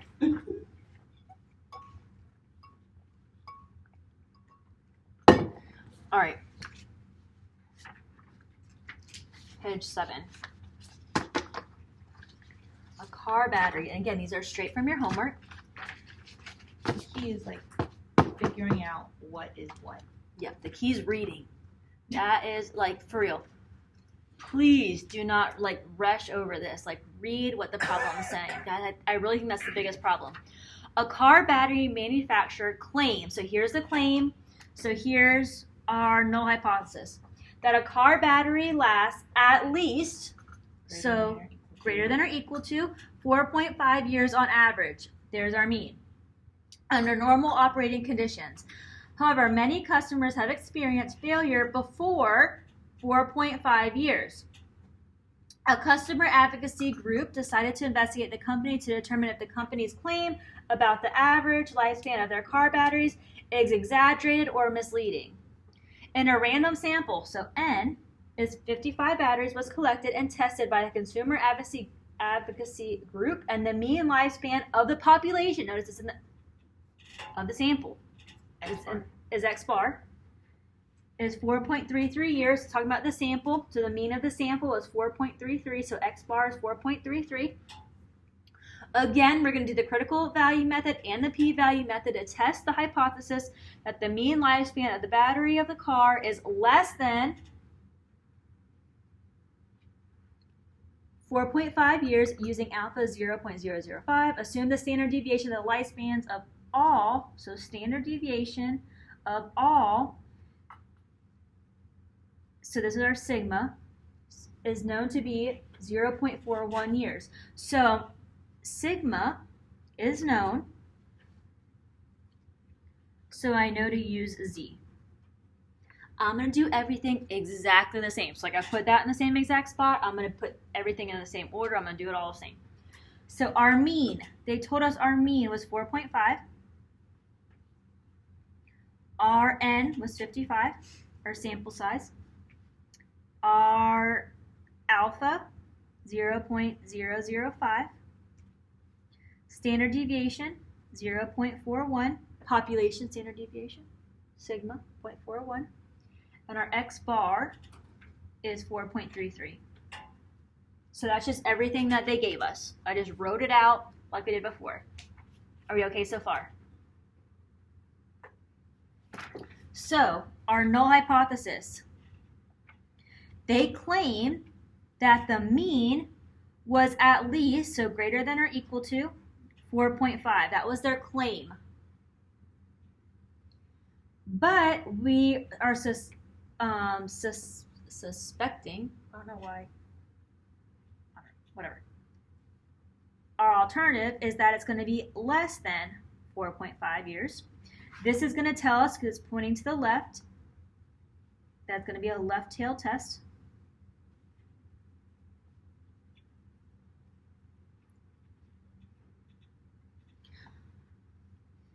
All right, so now what I'm gonna do is I'm gonna go to my calculator and I'm gonna see what does it give me so that we have like everything I need, boom, right there. So on our calculator, just like we did before, I wanna go to stat,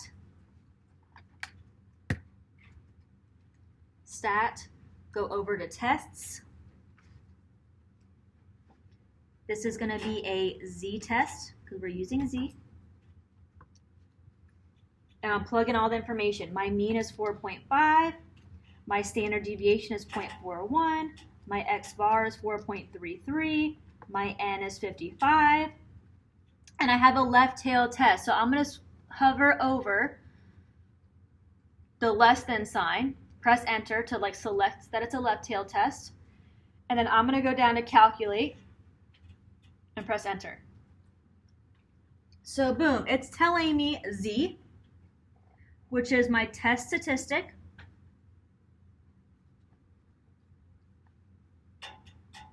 Which is Z observed. Those are all like synonyms. Is negative 3.08. So that might be one of the questions it asks on the homework. It also tells me that my P, which is my P value, notice we're not talking about proportions. So my p-value is 0.0011.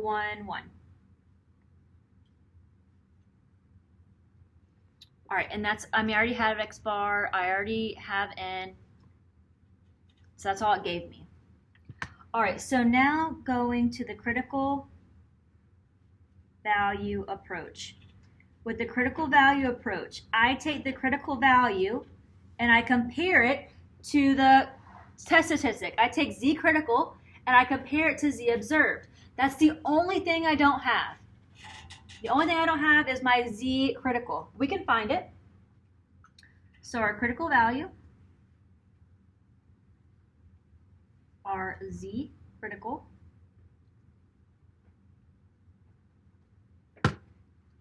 drawing my little picture, left tail test. I don't have this Z critical value. I don't know where that cutoff point is for my rejection region and my non-rejection region.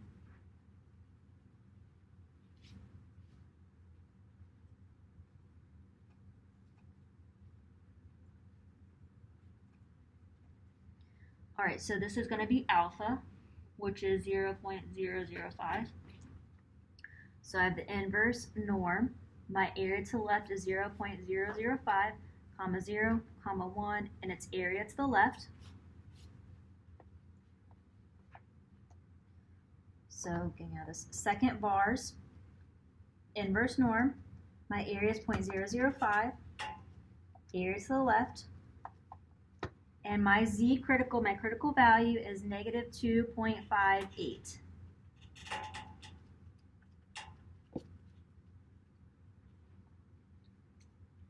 My Z critical is negative 2.58. So I know this value right here is negative 2.58. I know this cutoff is negative 2.58. Makes sense, it's negative because it's a left-bound test. But now that I have my graph, I need to see, okay, so where does the Z observed lie? So if this is negative 2.58, my Z observed, let me just write it down so that way we can know where we got it from. Our test statistic, which is our Z observed, from our calculator is negative 3.08. So it's greater than? Yes, so we know negative 3 is less than negative 2.5, so it's like somewhere over here is my Z observed of negative 3.08. So it's in the shaded region. It's in the rejection region.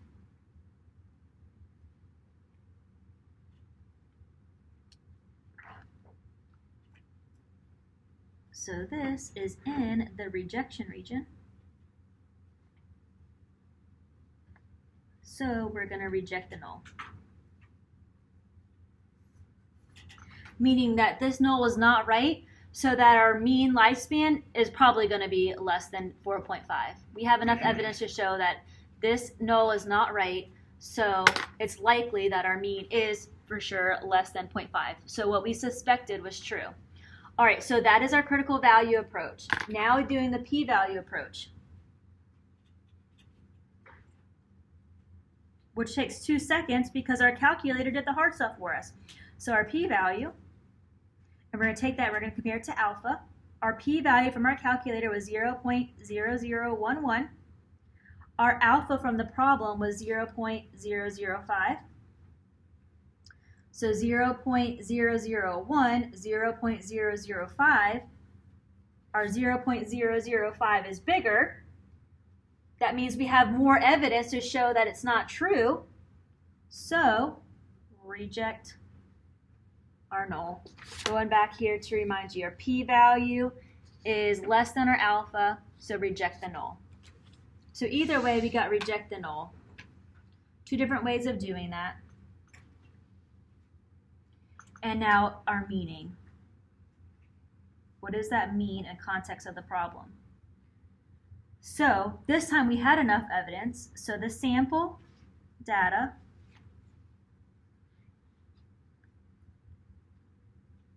provides sufficient evidence to reject the null hypothesis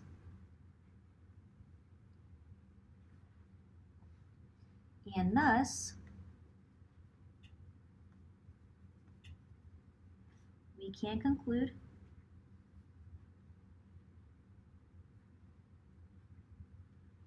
that the company's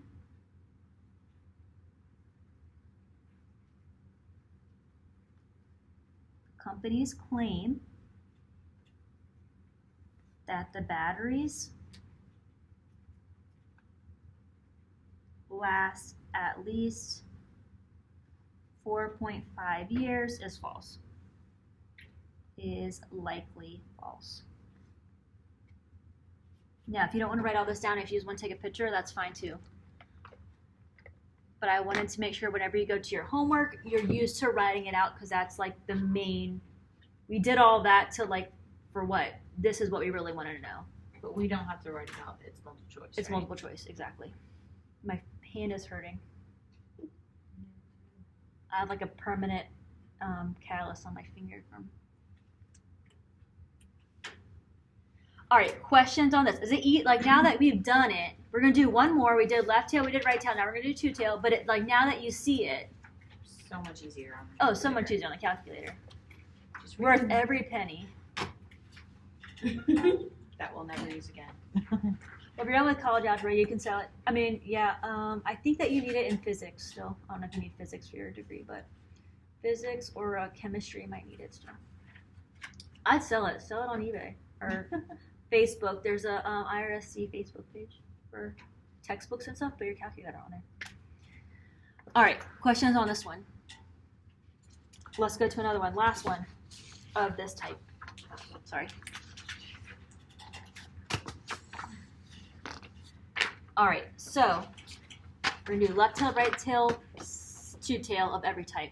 So in a Keurig, in a single serve coffee maker, is programmed to dispense 20 ounces per cup of coffee. Each month, a quality control representative from the manufacturer takes a random sample. Okay, by the way, let me start writing down. So this is our mean. I was getting a little ahead of myself. A random sample of 16, so that's going to be our N value, from the coffee maker and carefully measures each pour. If the average pour of the sample is found to be significantly different, so different means not equals to, the 20 ounces, then the machine is sent back for repair. The mean of a recent sample of 16 cups of coffee, so the mean of the sample, or sample mean, X bar, is 20.05 ounces. Use the critical method and the p-value method to test the hypothesis that the mean value of the coffee dispensed by the machine is different than 20 ounces using alpha 0.01. Assume that the distribution of all cups of coffee is known to be approximately normal with a standard deviation. Okay, so we're talking about all standard deviations. So that's going to be our sigma. So our sigma is known. So we're going to use a z distribution. And it's known to be 0.47. All right, let's knock this out. So our mean was 20. Our n was 16. Alpha is 0.01. Sigma is 0.47. And our x bar is 20.05. Our null hypothesis is that they're saying that the mean is programmed to dispense 20 ounces. So the mean equals 20 ounces. That's their claim. But we suspect that the mean is different from, is not equal to 20 ounces. So this is telling us it's going to be a two-tailed. From that first page, wherever the first page was, we said not equals to was two-tail. Which is the same, just negative and positive. Right, exactly the same as that we've been doing, just negative and positive. All right, so let's plug this into our calculator to get everything else that we need. So in our calculator, we're going to go to stat. Well, I guess I'll still write it down. We're going to go to tests. We're going to go to z-tests.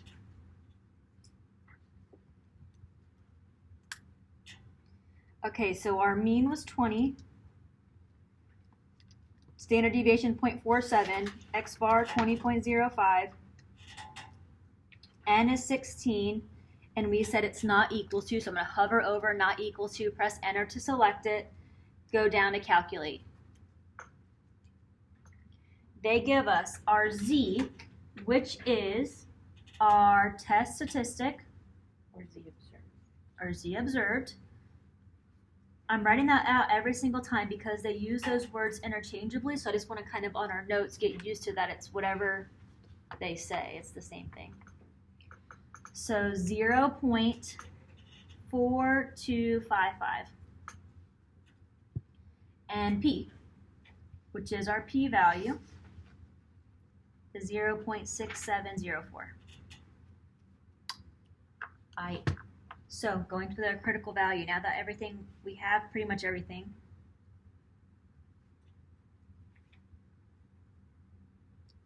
Critical value method. But we have to find a critical value. That's the only thing that we're missing. Which is z critical. Which is, here's our little picture. We have two tails. Here's our two z criticals. One's positive, one's negative. All right, so remember the area and the curve is under the curve. The shaded area is alpha, but I have two tails now. So this is going to be split into two. So alpha over 2 to 0.01 divided by 2 is 0.005. Same thing over here, 0.005. Remember, our shaded area is our rejection regions.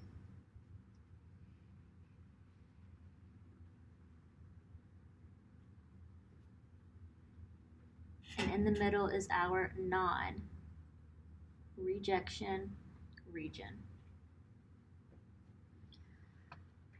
All right, so let's start off with this left tail, because once I find the left one, it's the same thing. One's positive, one's negative.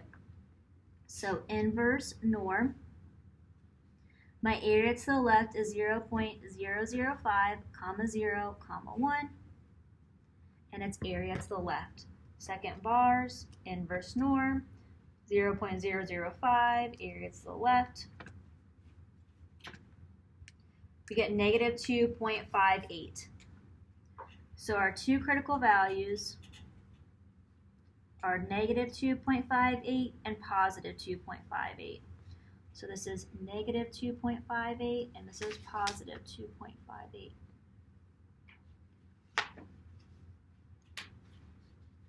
Based off of those critical values, where does my z observed lie? So Z observed is 0.4255. So 0.4 is somewhere in the middle. So Z observed is 0.4255. And this is in the non-rejection region.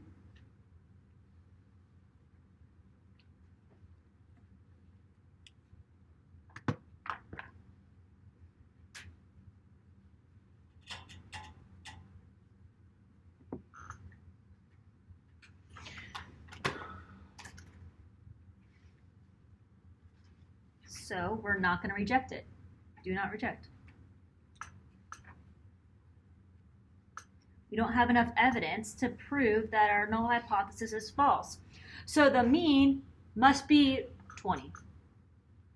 On average, the mean, our population mean must be 20. So that's our critical value method. Same thing with our p-value method, which our p-value method doesn't take very long at all because we have our p-value. Thank you to our calculator, which is 0.6704. Compare that to our alpha, which the problem gave us, which is 0.01. Our p-value is more, so again, I don't have enough evidence to show that it's wrong. So do not reject the null. And if you need to go back to this chart, our p-value is bigger, so do not reject. Will that be on the formula sheet? No. No, that's the only thing. I'm sorry. That is the one thing that I wish was on it.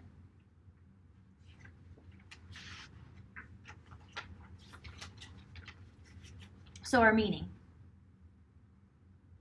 We don't have enough evidence to show it's true, so really our mean must really be 20. So the sample data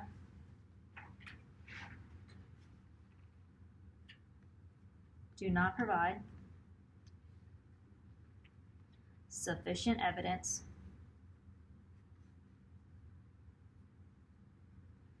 to reject the null hypothesis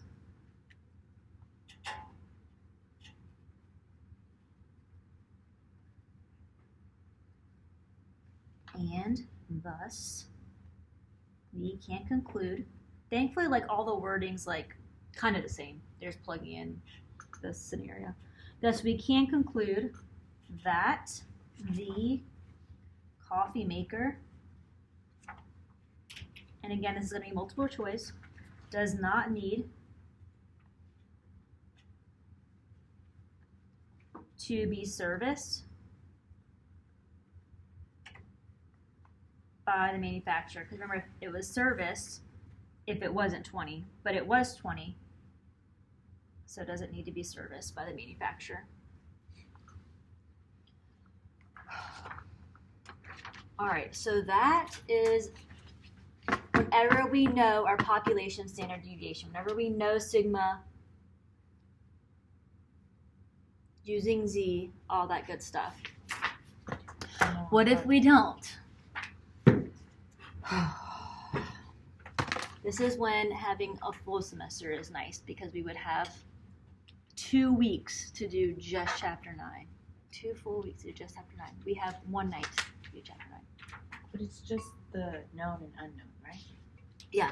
So technically we have 6 examples left, but once we do it in our calculator, it's easy. You know, same thing. Let's do it. I'm trying my best to go as fast as possible, I promise. But some of you are probably like, you're going too fast. I'm trying to meet in the middle. All right, so next scenario. Our hypothesis test for population mean, where our population standard deviation is unknown. I can't even write, my fingers are cramping. All right, so whenever our population standard deviation is unknown, remember, use T. So let's do an example. Electric vehicles are often categorized by the range of miles they can be traveled on a single battery charge, since charging stations are not yet widespread in the United States. The latest model of certain brand of electric cars is reported to have an average of 175 miles. Boom, population mean, mu. An auto industry journalist would like to verify this claim, since she believes that the true range of the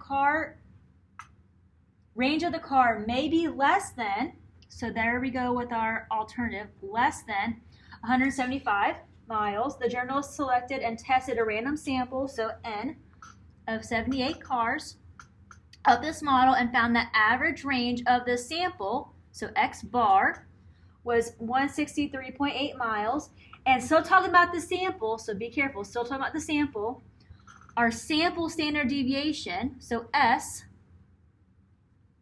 sample standard deviation, is 33.3 miles. So notice, it was in the standard deviation was in the sentence talking about the sample. So that means I don't know the population standard deviation, so I have to use T. So use the P method and the critical value method to test the hypotheses of the car being less than 175 miles using the significance level. So our alpha is 1%. All right, so our sigma is unknown. Just staying consistent. I know that we already talked about that, but so use T. What do we know? We know our mean is 175. We know our sample size, or N, is 78. Our alpha is 1%, turning this into decimal form, 0.01. Moving that decimal 2 times to the left. Our S, our sample standard deviation,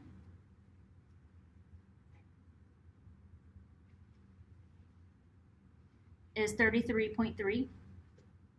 And our X bar is 163.8. So everything's been the same so far, just S instead of our sigma. Same thing for our null hypothesis. We're saying that our mean, they claim that the mean is 175 miles. But we suspect, or this journalist suspects, that the mean is less than that. So less than 175. So this is going to tell us it is a left tail test.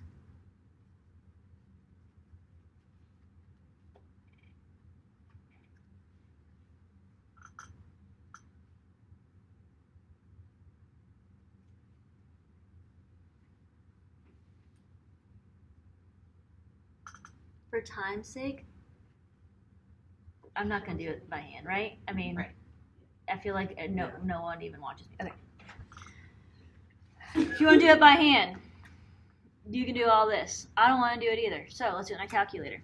But it's the exact same formula. I just kind of want to show you. It is the exact same formula. The only thing is we have S, and that's on our formula sheet that no one looks at anyways.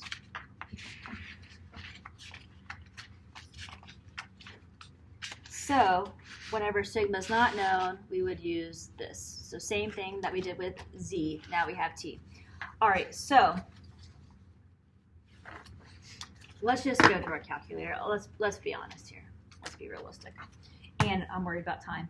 So on our calculator, so going to stat, just like we did before, going over to test, because we're still doing hypothesis testing. But this time we have t-test. This time we have t-test. Dang, my fingers. All right, so I'm just going to write this one out for our first one. So our or whenever it looks like mu sub 0, just our mu, which is 175. Our x bar is 163.8. Our S, remember S sub x is just still our S, which is 33.1. Our N is 78.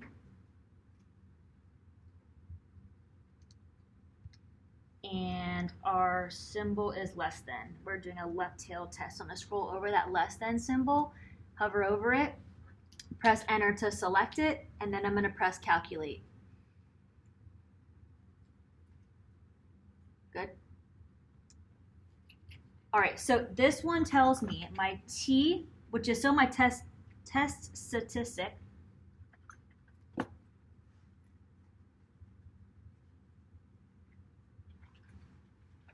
which is my T observed. So notice it's exactly the same thing, but we have T instead of Z. T observed is negative 2.99.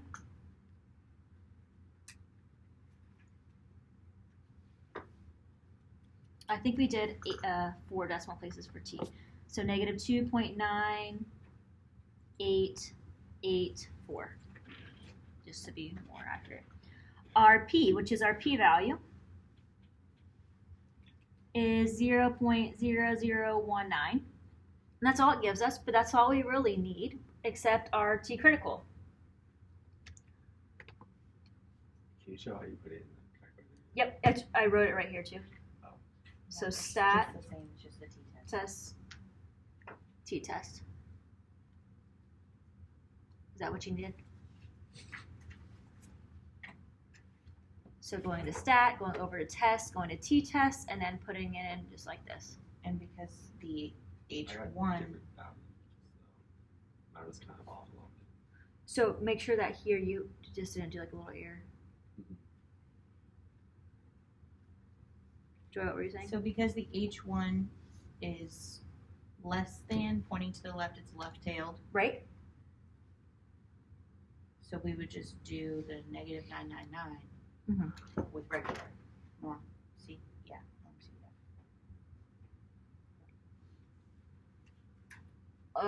Pause that thought. For our critical value, Mm-hmm. we're gonna use, that's for our Z value, we have to use T, so you're gonna use our table. Table. You get it? Okay. I didn't want you to think that was leaving you hanging on your question. Alright. All right, so let's do critical values now. Critical value method. All right, so we have our test statistic, but we need to compare that to our critical value. So just like before, we need to find our critical value. But this time our critical value is T, so T critical, which on our table, we have our degrees of freedom, which is n minus 1, which is 78 minus 1, which is 77, which is too big for our table, so we're going to look at infinity. We're also going to look for our alpha, which is 0.01, and we know it's left-tailed, so we know our answer is going to be negative. Honestly, that is the easiest way. I'm going to show you how to put it in your calculator.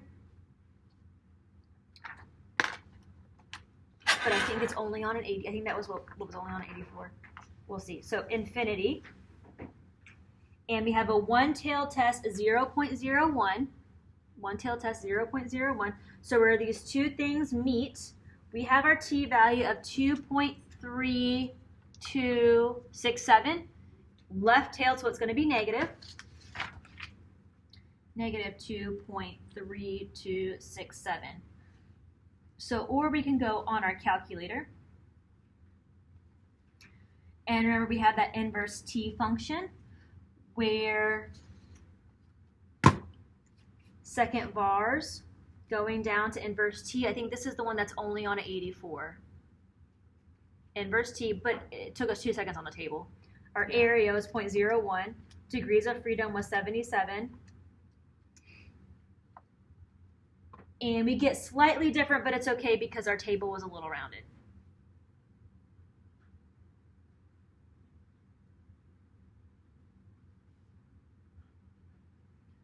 Um, 0.01.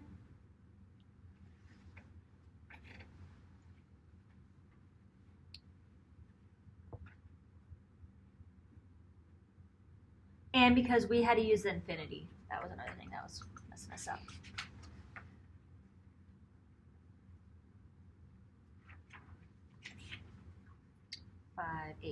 But it's going to be enough different. They're both negative 2.3, and that's really what we need to know because it's going to be enough different. So when we compare it, we could see where our t observed lies. Our t observed, which was from up here, negative 2.9884. So whenever we draw our picture, that wasn't bad. Our left tail test. This is our T critical, which is negative 2.3267. Our T observed is negative 2.9, so it's somewhere like over here. T observed.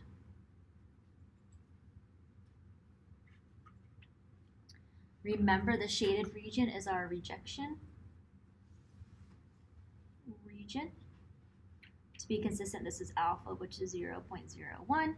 So this is our non-rejection region.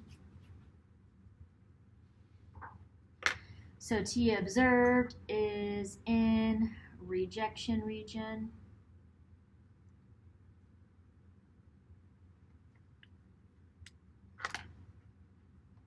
In rejection region. So reject the null.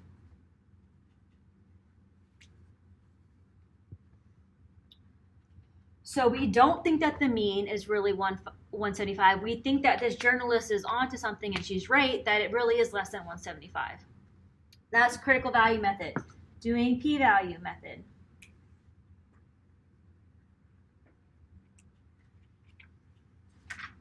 Our p-value, this is like so nice. I love my calculator.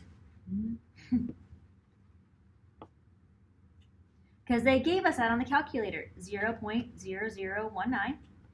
And our alpha, which was 0.01, which one's bigger? They're both 0.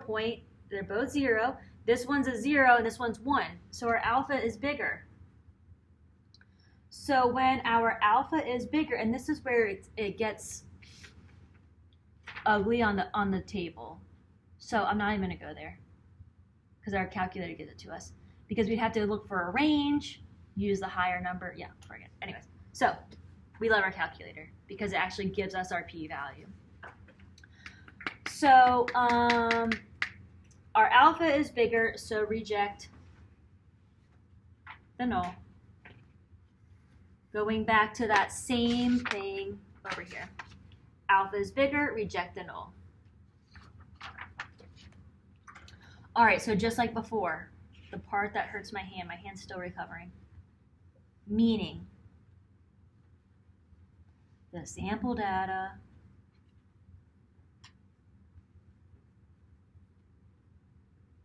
provides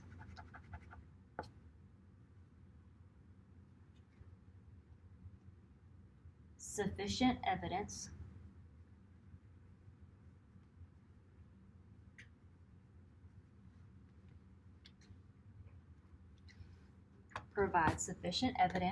to reject the null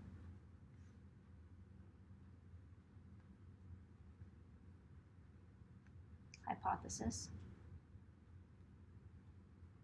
and thus we can conclude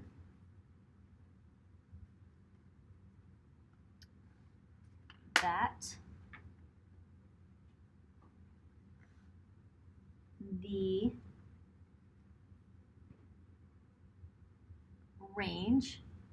the true range of the electric car is likely, what is the alternative? Less than 175 miles.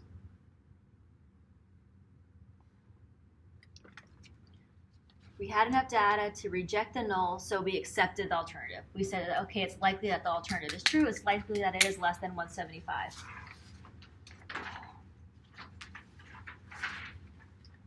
The next one is the same concept,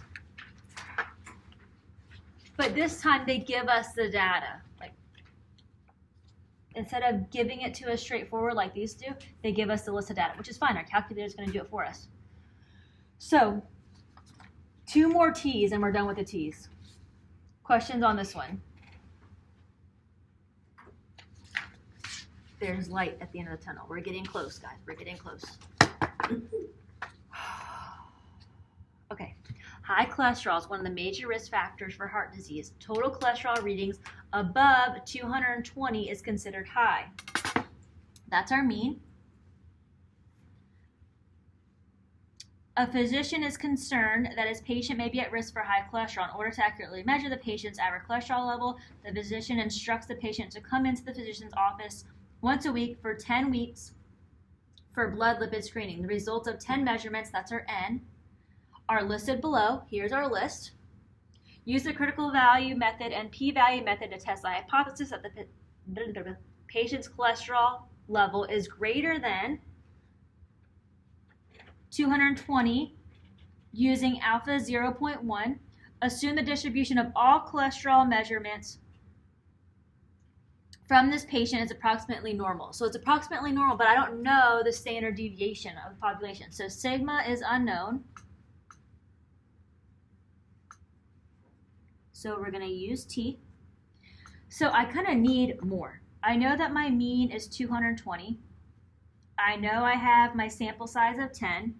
I know my alpha is 0.1, but I need to find my sample mean. And I need to find my sample standard deviation, my S. So what we're going to do is we're going to plug this into L1. So I'm going to go to Stat. I'm going to go to Edit. And now I'm put that in L1. So Stat. I'm going to go to Edit. I'm going to, oh, I already plugged this in. 2.11, 2.12, not point, 211, 212, 223, 220, 225, 226, 216, 224, 225, 219. So exactly the same now. But now in order to get this, I'm going to go to Stat, just like we did before. And then I'm going to go to Calculate. What was this, like test 2 or something? Test 1? I don't know, chapter 2. Go to Calculate one variable stats. Press Enter. My list was L1. I don't have any frequencies. So my X bar is 220.1 and my S is 5.51. Now it's exactly like the previous problem. My null is that our mean, they say in order to have high cholesterol, it's going to be above 220.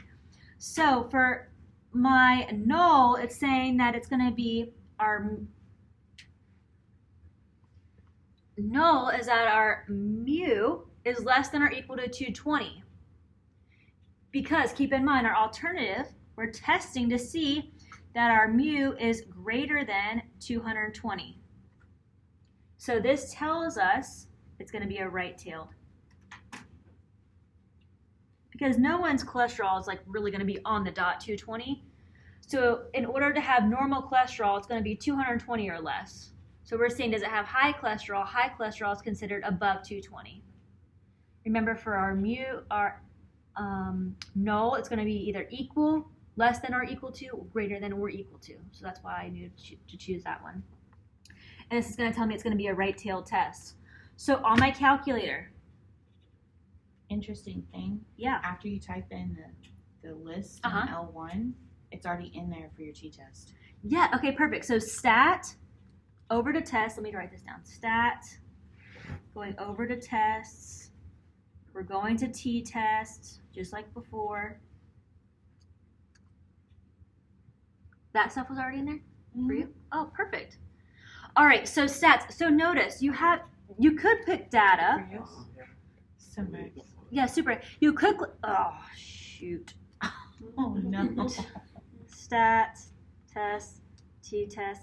You could click data, and you can plug this in, but you're right. Like, it's already, like, we already have everything. It's like, just leave it at stats.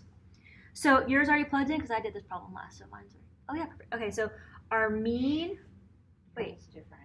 Because I clicked it. Dang it. My mean is 220. There you go. That's right. My X bar is 220.1. My S, it filled out the whole thing for me, which is perfect. My N is 10. Because I told I had 10 things. And we're saying we have a right-tailed test. So I need to click over to the greater than and press enter. And then go to calculate. So my test statistic,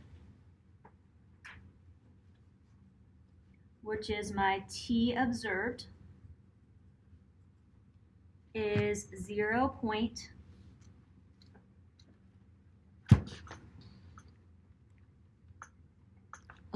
Read it back.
All right, so my test statistic is Z observed, which is T, is 0.0574.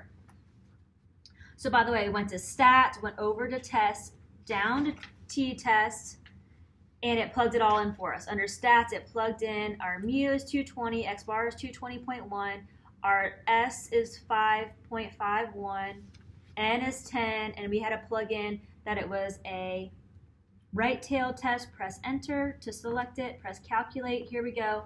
This is our T value, which is our T observed, and our P, which is our P value, is 0.4777.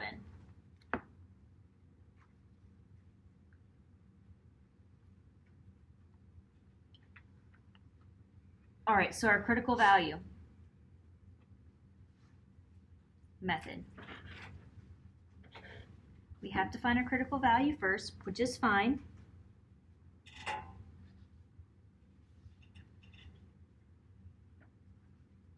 So T critical,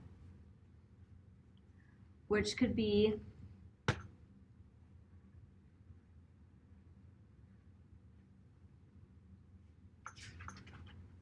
on our table. Our degrees of freedom is n minus 1, so 10 minus 1, which is 9.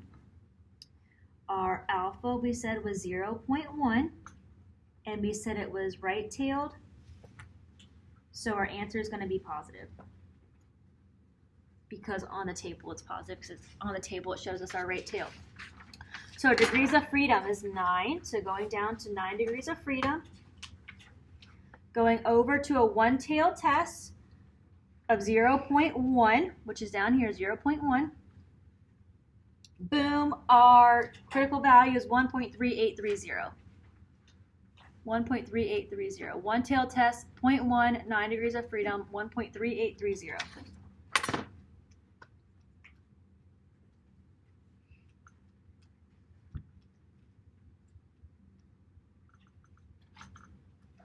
So drawing our cute little picture.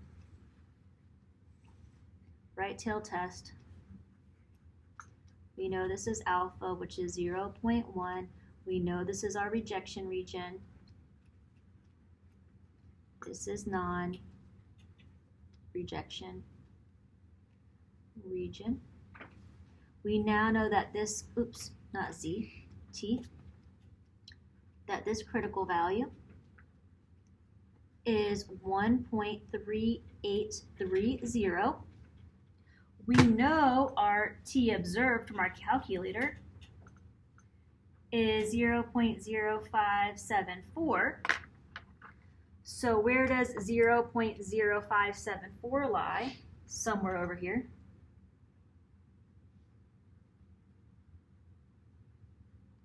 .0574, and this is in non-rejection region.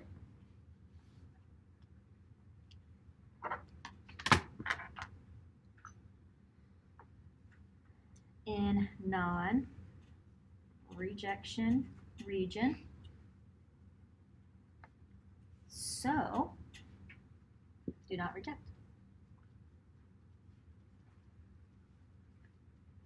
I don't have enough evidence to say that the null is not true. So that means that he must have fine cholesterol. He must not have high cholesterol. There's not enough evidence to prove that he has high cholesterol. All right, so that's the critical value method, p-value method.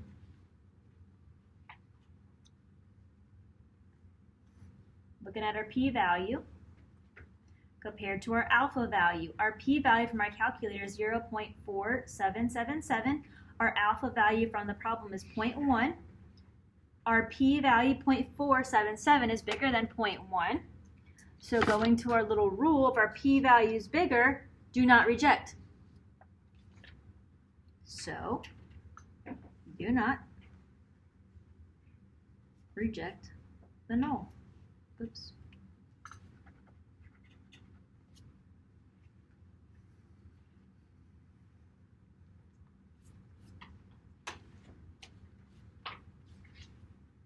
So what does this mean? The sample data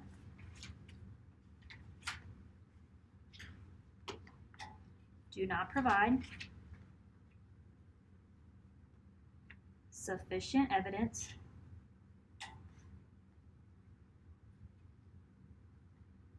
to reject the null hypothesis, and thus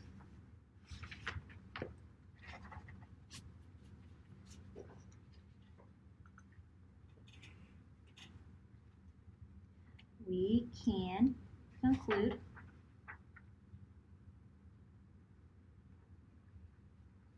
that it is likely. Notice we say that it's likely. I don't have like the legit answer. So I'm not saying it's 100% this or 100% that. We're just saying by the evidence, it's likely that the patient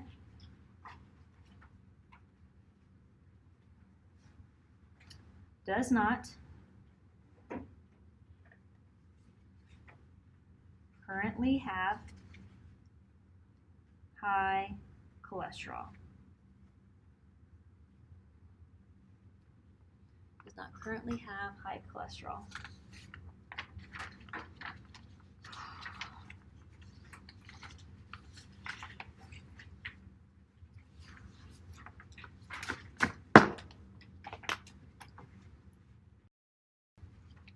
All right, so last example using T. I'm not the hugest fan of T. I actually like it was super fast. Oh, good. All right, so the Energy Star rating system, I think it's because I want everything to be exactly the same. I'm super boring. And this throws the wrench. All right, so the Energy Star rating system is an energy efficient program run by the U.S. Environmental Protection Agency. By the way, in real life scenario, whenever you become a statistician, like you're not going to have the population mean, you're not going to have the population standard deviation, or else you wouldn't be doing this problem. So everything in real life is going to be using T. So Energy Star certified appliances such as TVs, refrigerators are all rated in regard to their average energy consumption per year. A certain brand of Energy Star certified refrigerator is stated to have a mean yearly electric cost, so here's our mean, of $86. The customer advocacy organization believes that this claim is wrong. That the energy consumption of this particular refrigerator is different than, so is different than means not equal to, that $86 per year. A group collected a random sample, so here's our N, of 20 refrigerators and of this model in question, and each lab tested for electricity consumption. The yearly energy consumption is given below. So just like the previous problem, they give us the data, so we have to just plug it into our calculator.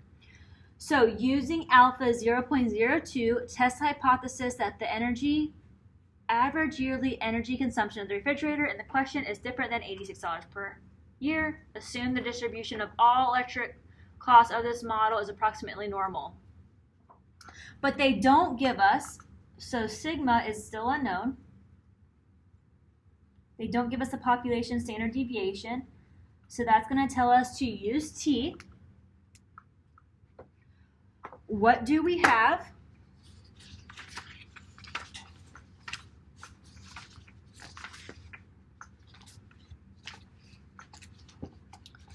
We have our mean, which is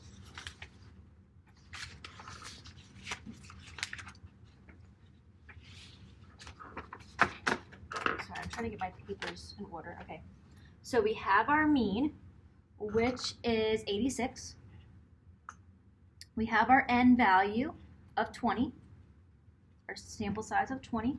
We have our alpha is 0.02. They gave us that. But that's all I have. So I'm going to plug this into my calculator just like we did before. Go to Stat, go to Edit, and put this into L1. So Stat, Edit, L1, so I'm going to clear this out. 86.92, 86.47, 86.37, 85.84, 86.9, 86.27, 86.73, 86.32, 85.07, 86.42, 86.19, 85.97, 85.94, 86.37, 86.02, 86.69, 85.85, we're almost done, 85.15, 85.71, 86.38. All right, so I know that it says L21, so I know that like that's gonna be my 21st line, so that means I have 20 things, so I didn't forget anything. So that's nice.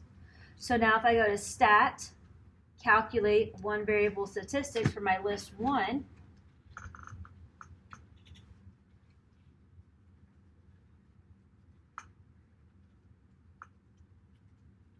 it'll tell me that my X bar is 86.179 and my S value is 0.5014.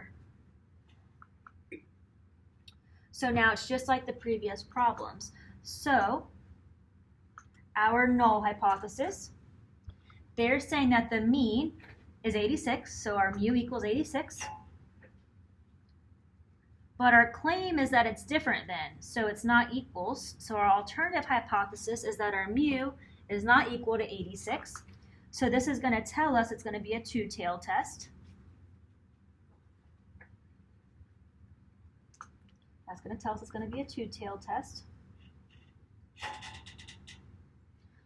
So if we go on our calculator to give us everything else we need, our stat, to tests,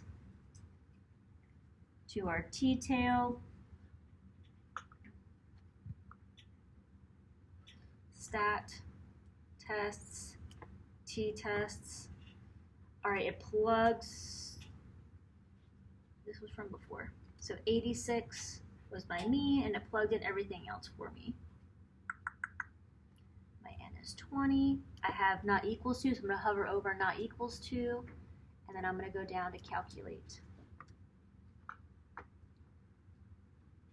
All right, so it's telling me that my test statistic, which is my t observed, is 1.5966, and my p, which is my p value, is 0.1268. So just like every other problem, we're just going through the motions. Our critical value method, that's the last thing we need to find, is that critical value.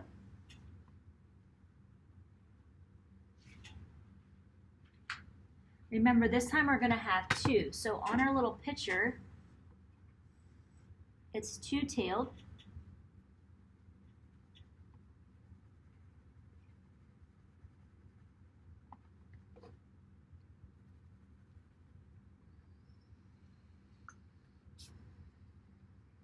Remember, this is our rejection,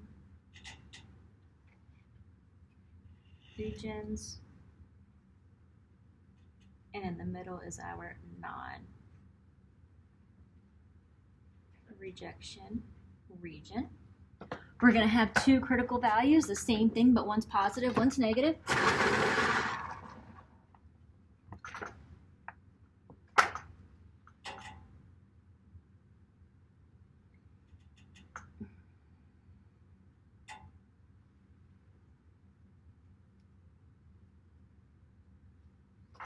All right, so our T criticals on our table, we're going to go to our degrees of freedom, which is n minus 1, so 20 minus 1, which is 19. And we have a two-tailed alpha of 0.02. Remember, two-tailed is going to tell us we're going to have a positive version and the negative version. So n is 19, so going down to our 19th row, We have two-tailed, so we're looking for under our two-tailed column, and we said it was 0.02. So boom, where does this meet? 2.5395.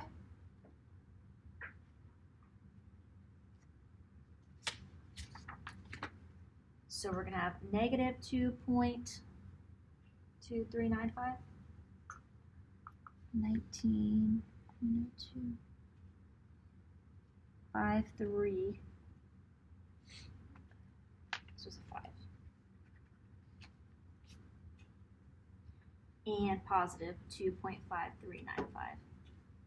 So this is going to be negative 2.5395 and positive. And these are our critical values. Let's say T critical. All right, so now that we have our little picture, now we need to see where does T observed lie. T observed from our calculator is 1.5966. So here is our T observed, which is 1.5966. And that's in the non-rejection region.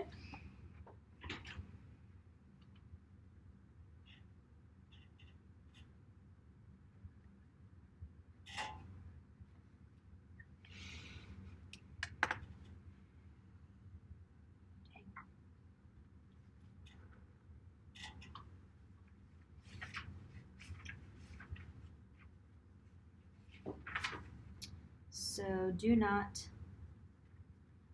reject the null. We do not have enough evidence to say that our mean is not true. So the average yearly mean electric cost must really be $86. Last but not least, our p-value approach, which I like this one. This one takes 2 seconds thanks to our calculator. So our p-value compared to our alpha. So our p-value is 0.1268.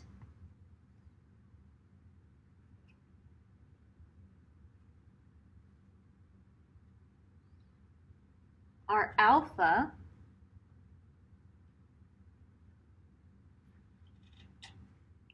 is 0.02. 0.1 is bigger than 0.0, so our p-value is bigger. Based off of our little rule, if our p-value is bigger, do not reject the null.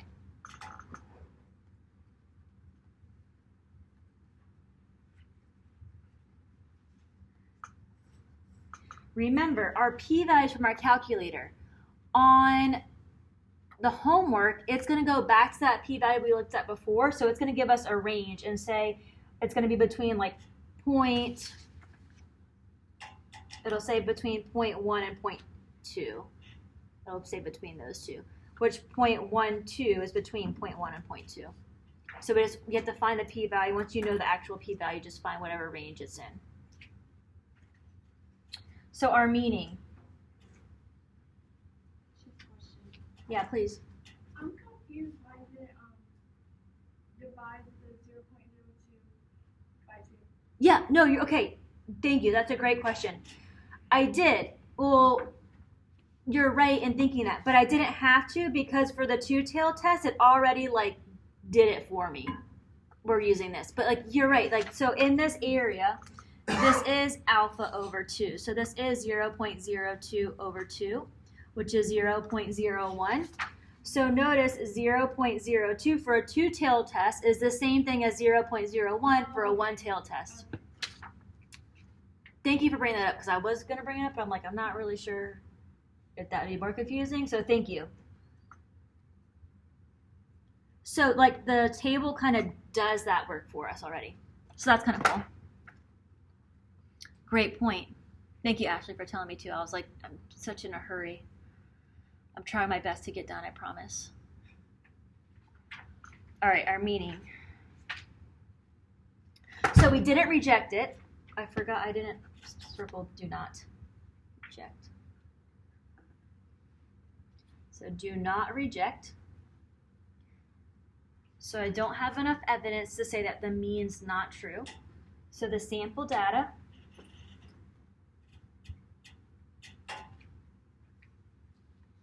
do not provide sufficient evidence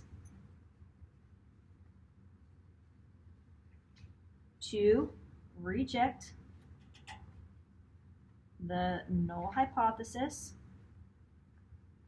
And the null hypothesis said the mean is 86. And thus, we conclude it is likely the true mean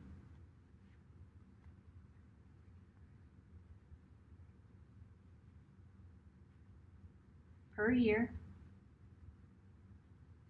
is $86. So, our last three examples, that's kind of nice. Our last thing we have to do is P. So that is when the sigma is known for left, right, and two-tailed. This is when sigma is not known for left, right, and two-tailed. And then our last thing is proportions. So, questions on this one?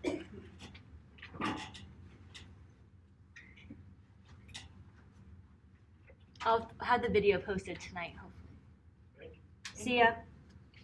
All right, next page. Last three examples. Sorry, my fingers killing me.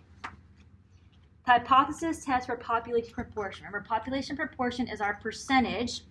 So that means we are going to use Z. So back to our good old Z value.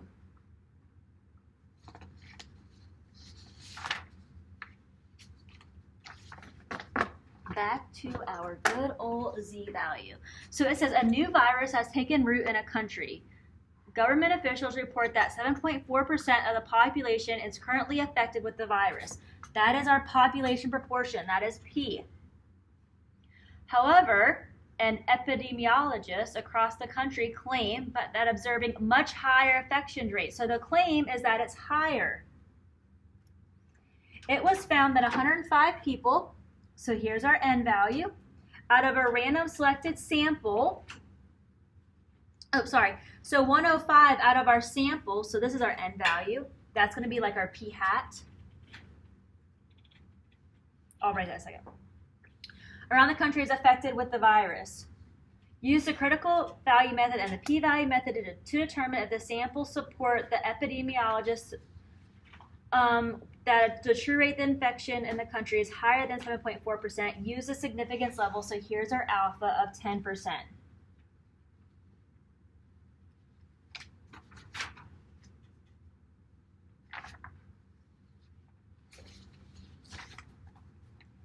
All right, so let's write down everything that we know.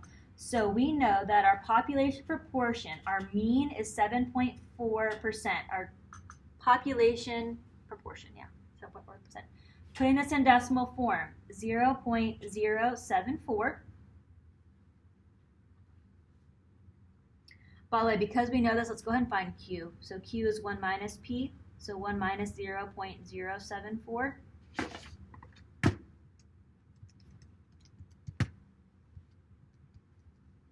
And we get 0.926.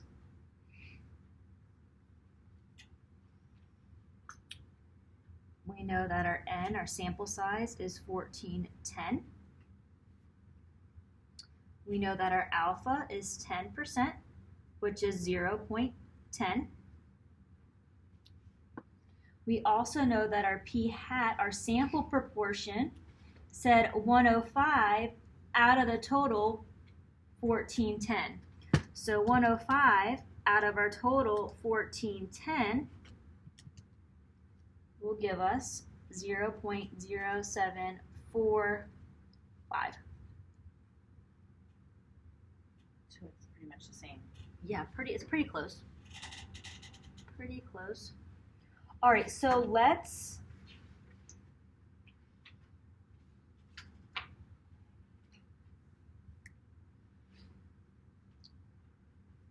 write our null hypothesis. The claim is that our p-value is 0.074.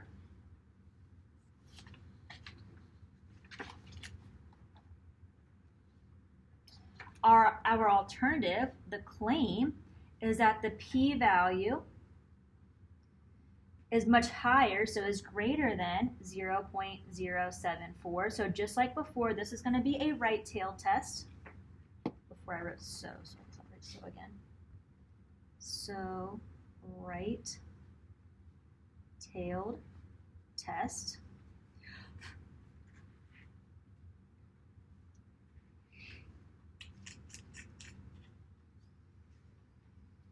All right, I guess I'll just go to the calculator. All right, so on our calculator, stat, we're still going to tests.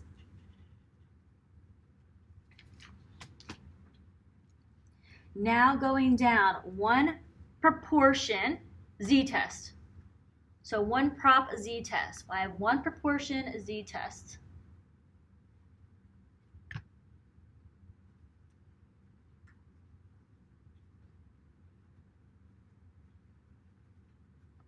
Pressing enter. So my p-value is 0.074. My x, okay, so here's where it gets kind of like, this is going to be my x value. How many people out of my sample?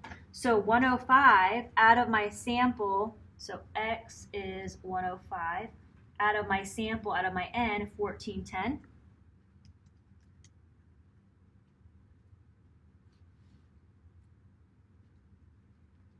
And then we said it was greater than. And then go down to calculate.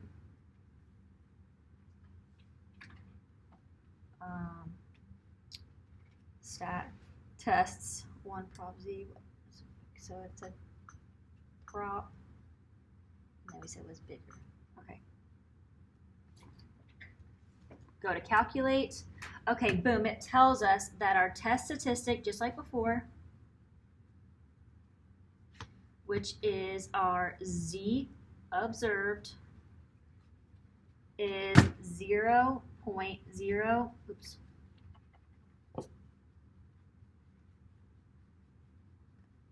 671.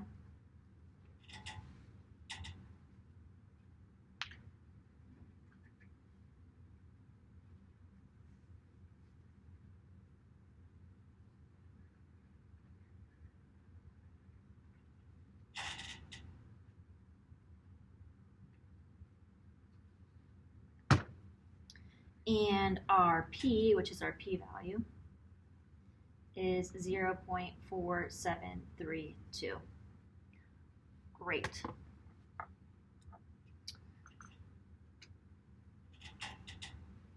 So using our critical value method,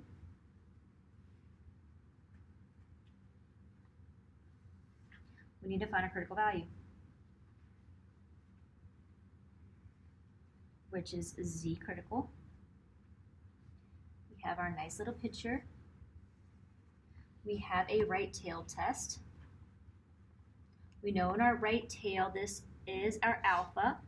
Area is alpha, which is 0.10. This we know is our rejection region. This is our non-rejection region. This is our z critical. We need to find our z critical, so we're going to do inverse norm. I'm going to do area to the right is 0.10. It's z, so 0, 1, and this is area to the right. Or we can do inverse norm. The area to the left would be 1 minus 0.10, so 0.90, 0, 1, and this is area to the left. Or you can say that, okay, it's going to be the same as 0.10, but it's going to be positive. That's fine too, however you get to your z critical.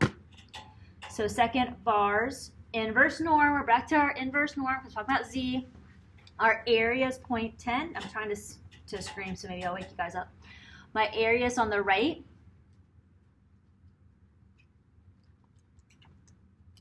Paste. Equals. Boom. Our Z critical 1.28. So this value is 1.28.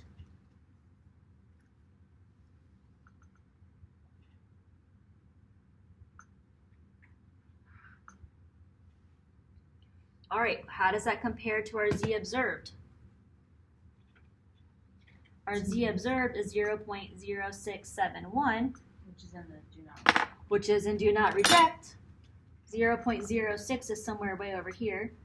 So Z observed, which is 0.0671, in non-rejection region.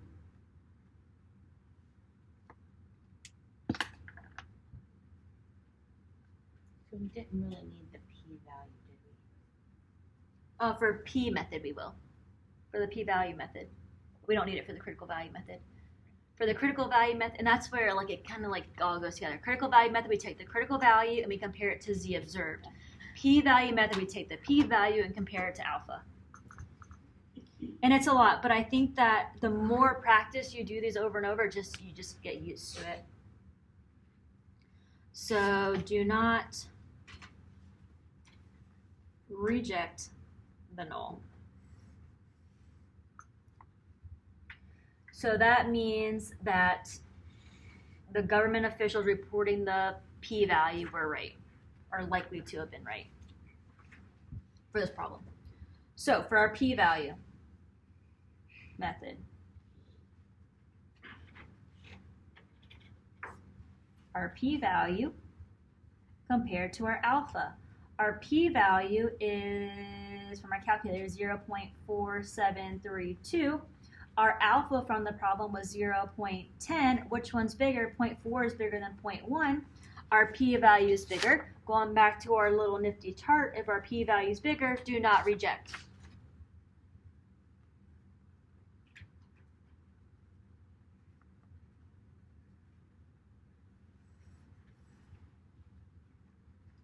Do not reject. I ran out of room for our meaning. I'll write it up here. These are different colors.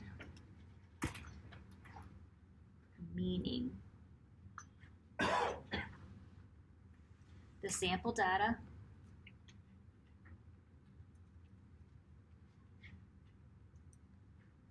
do not provide sufficient evidence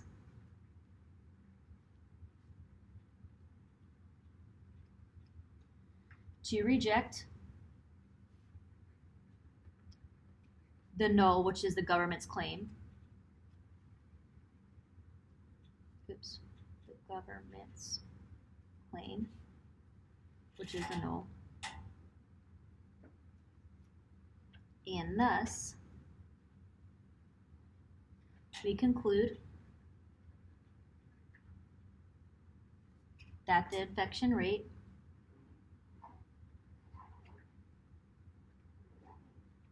is true. Whatever this is true. Is likely 7.4%. I don't know how to put it all in one.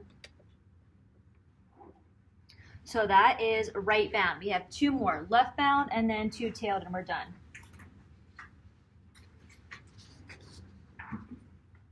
Questions, comments, concerns on this one for me, please?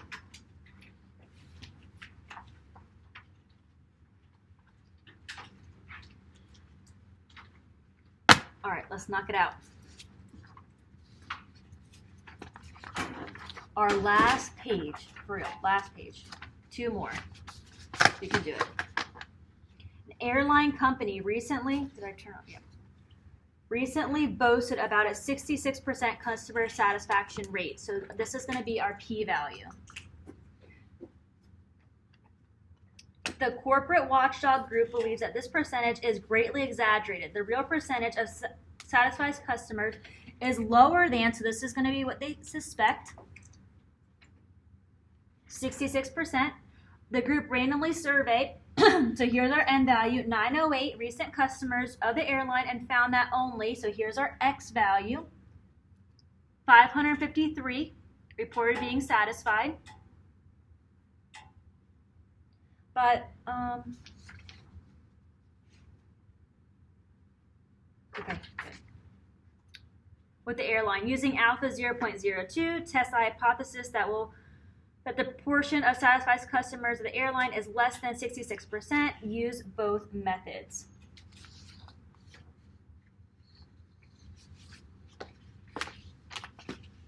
All right, so let's write it down exactly the same as the previous one.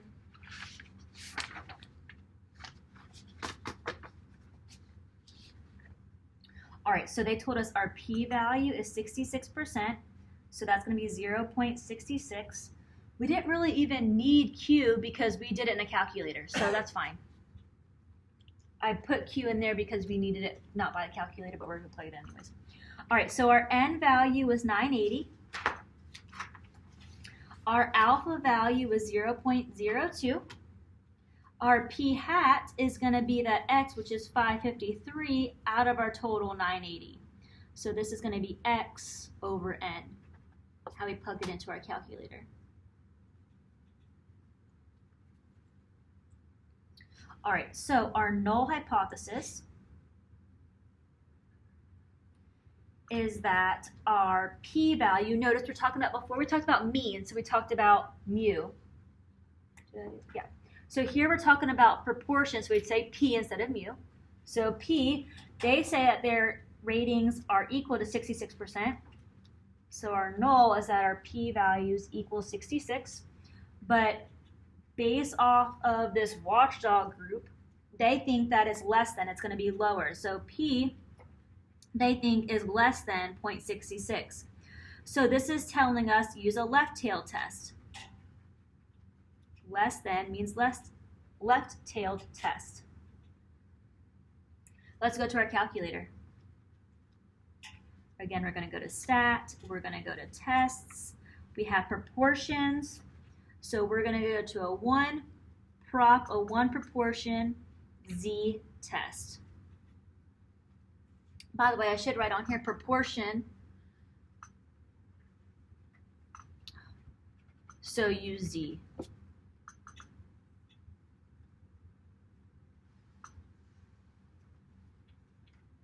Proportion, so use Z.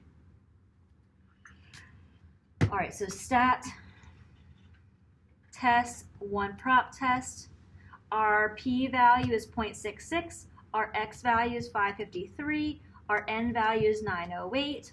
And our proportion is less than. So I'm going to scroll over my less than, hover over, press enter, go down to calculate. I love this calculator because it does all of the hard work for me. So we get that our test statistic, which is our Z observed, is negative 3.2422. I think it's just 2 decimal places, so negative 3.24. And our P, which is our p-value. Don't get confused with this p and this p up here. This p is our p-value, and it says 5.93 e to the negative fourth, which is 5.93 times 10 to the negative fourth. So my decimal 1, 2, 3, 4 times to the left in the negative direction, and we get 0.000593, which is 0.0006.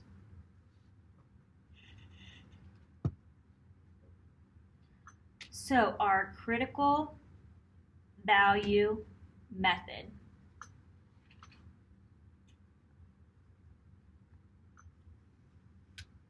We need to find our critical value.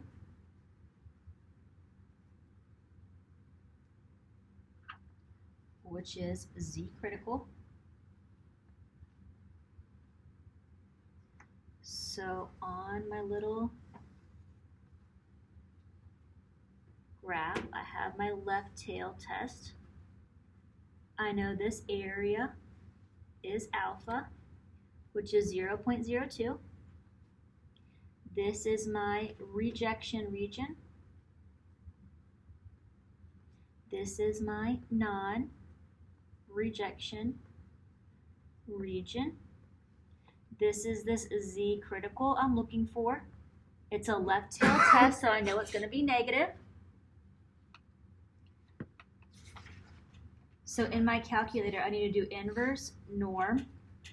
0.02 is my area to the left. 0 is my mean. 1 is my standard deviation because we're talking about Z. Area to the left. Second, vars. Inverse norm. 0.02. And it's area to the left. Boom, my critical value is negative 2.05. So this is negative 2.05. Where does my test statistic compare to that? Where does my Z observed, which up here is negative 3.24? Well, negative 3 is smaller, so it's somewhere over here. Z observed is negative 3.24. It's in the rejection region.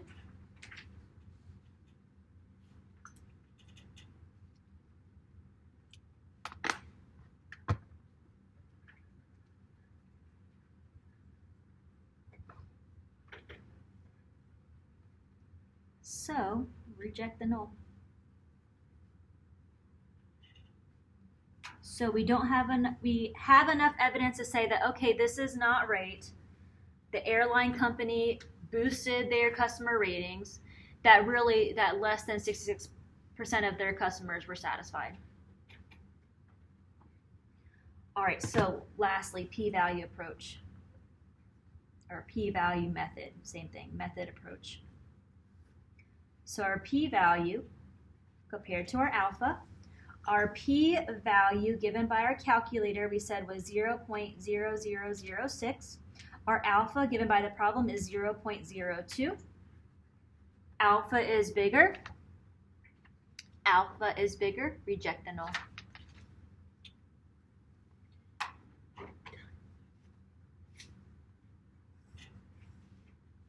So like every problem you've had where it's like when you do like the first part, Mhm. p-value is rejects and then p-value is always the same thing. Like that's every problem you've done today. This Is right, that always going to be the scenario? this p-value up here. No, no. So you know how you did like the critical method, so you found out it rejected. Oh yeah, versus so observed? they have to be the same. So it's the same exact answer, but two different ways of doing it. So if you get a different one, it means you messed up.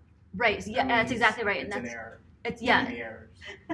yeah, but that means it's an error on you. I mean, yeah. No, would it be like one of the type 1 or type 2 error that we did first, or that hasn't been relating to this? Yeah, no, so a type 1 or type 2 error is like if you did it wrong. So yeah, it would be a type 1 or type 2 error. So like if you're like on this case, you're supposed to reject it, but you said failed to reject. That would be an error, but the error is on you, yeah. Okay. So go back and fix it. So the reason why we're doing the same thing twice is because on the homework, sometimes it'll ask you for the same thing twice. Yeah. I just been catching on to that the whole time. Is that every time you get reject on top, you get reject on bottom. So Yes. I didn't know if like that was going to be the same scenario every time. Yes, so it is exactly the same scenario every time. If it's wrong, you know, like you did it wrong to go back and check your work, yeah. But you So just one have of them's wrong. to know what it looks like because that's going to be on the homework. Right. So on the homework, for example, for this problem, it asks you to like write out in multiple choice fashion, like it's like select drop down menu. So write out the null, write out the alternative, and then it asks you is it left or right tailed, and then it asks you for the critical value, and then it asks you for the observed value, and then it says the meaning that we're going to write out. So So this basically, that's going to help you figure out when you know critical values or the Z observed is reject, and then you figure out that the P is reject. That helps you figure out that the meaning's gonna when you put this sample. Yeah.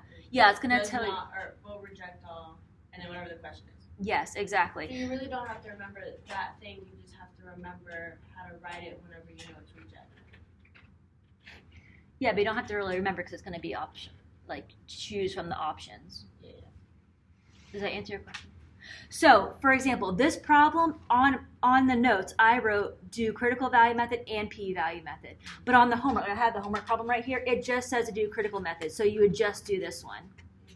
But for the notes, I want to do both because like the next problem will be the same exact thing, but it'll say just do the p-value, so you would just do this part. So you won't have to do both every time. But another thing that helps me with this class, because like I remember taking this class, I remember struggling with this, is I know it's a lot, but I did exactly this every single time. So that way I'm doing exactly the same thing, because if I did only part of it, it would kind of like mess me up. And that was because I didn't practice it. I didn't understand it enough back then. Like, so now I understand like which one to do which, but it helps me. I'm very boring. So I'm very like do exactly the same every single time. So every single time I would do exactly the same thing and then just see, okay, what is the question asking? P-value, okay, let me plug it in. Critical value, okay, let me plug it in. Like, does that answer what you're kind of saying? But yeah, so this should always be the same every single time, because it's like the same way of we're doing the same problem. It's just two different ways of doing it. Okay. Great point. What else? Let me write the meaning and then we'll do the last one. On the test, does Yeah. it do both methods or it's either or? Say which one is it? I'm pretty sure it'll say either or, but it'll be like the homework where it'll say, I looked at the test, but I to be honest with you, after looking at the homework and the quiz and the test, I can't remember 100%. But it's exactly like the homework where it'll say like, here's one, I think it's like the last test we did, like here's the problem, here's like number 31, here's number 32, like. Okay, So it's set up exactly like the homework, where it's like, for this problem, there was 1, 2, 3, 4, 5, 6, 7, 8 different things it asked for, which is all right here. The whole point is it wants you to show your work. So that's like a way of showing your work. Other questions? Nope. Perfect. Okay, let's just write down the meeting. I hear ya. The sample data. I feel like I'm going cross-eyed because I've been working on this since I left you last time. So I'm like, I have some right. it's all going together. I'm like, oh my god. The sample data provide sufficient evidence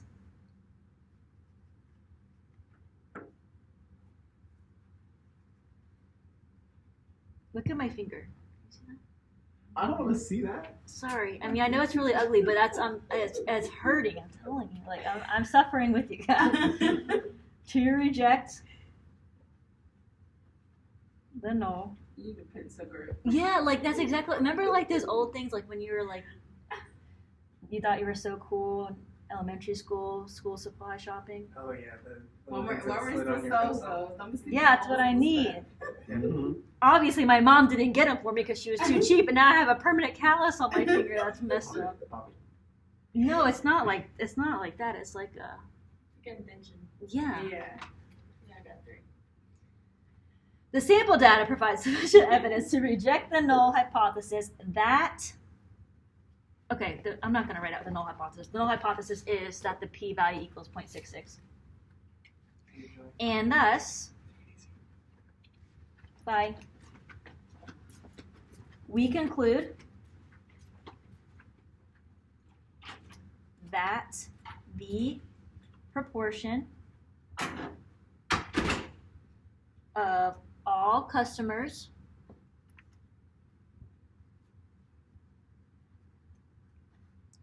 of this airline that are satisfied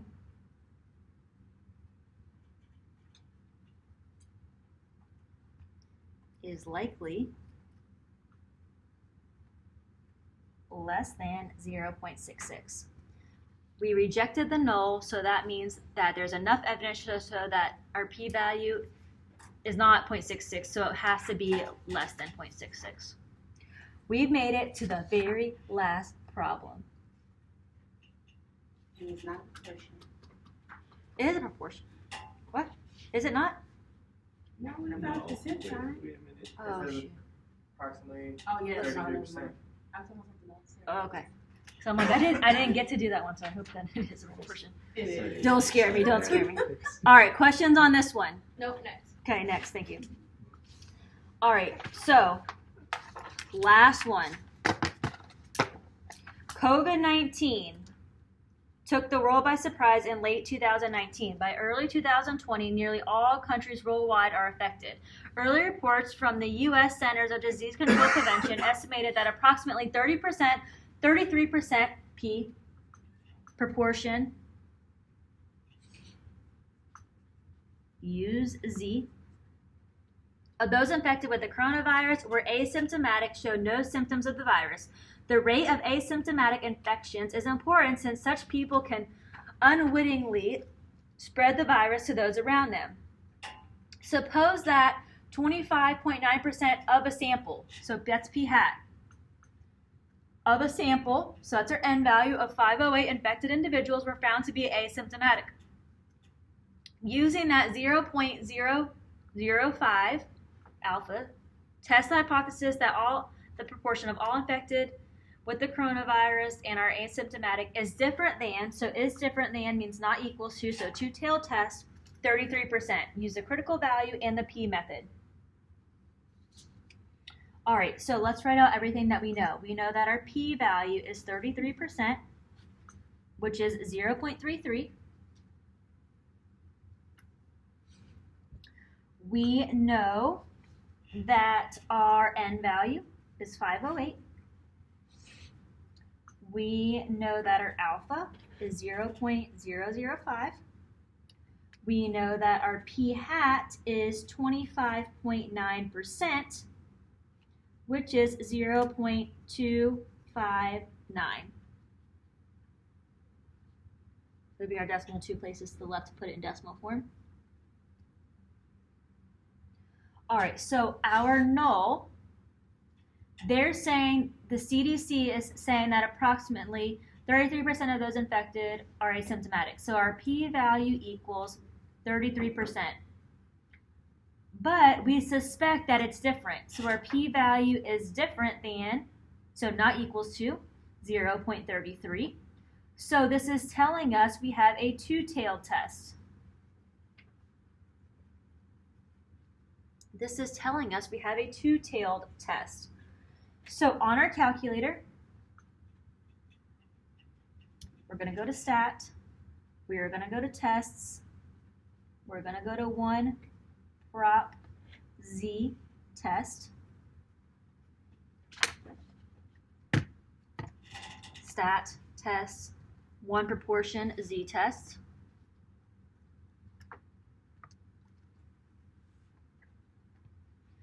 Our p-value is 0.33. Our x, we don't know x, but we know it's 25.9% of the 508. So we kind of have to do a little bit of work here. So 0.259 of means multiply 508. So I can just write that here, 0.259 times 508. And if you go down, it does it for you. That's kind of cool. 131.572. And then we said it's going to be not equal, so hovering over not equals, press enter. Go down to calculate, press enter. Okay. Stat, tests, one prop, 0.33. Oops, this is supposed to be 508.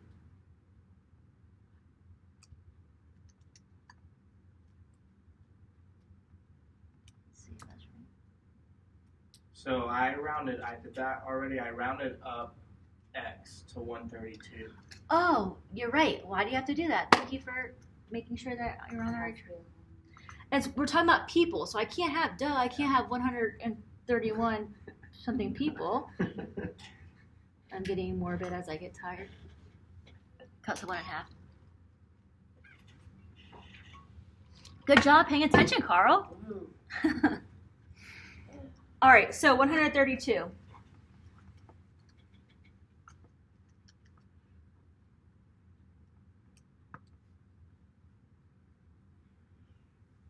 always whole number. Always round up. Oops.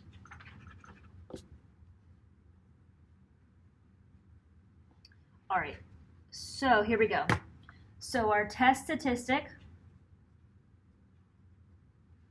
is Z observed, which is negative 3.36. Our P, which is our P value, is 7.7144.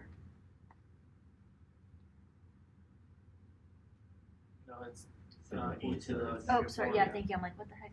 Eats the negative 4, negative 7.7144 times 10 to the negative 4. So 1, 2, 3, 4. So we're going to have 0.000777144. So it's going to be 0.0008. Focus, Lainey, focus. I'm getting excited that it's the last one. almost over. I know. Critical value. Method. All right, so for a critical value, we need to find Z critical. Remember, it's going to be a two-tailed test, so we're going to have two values.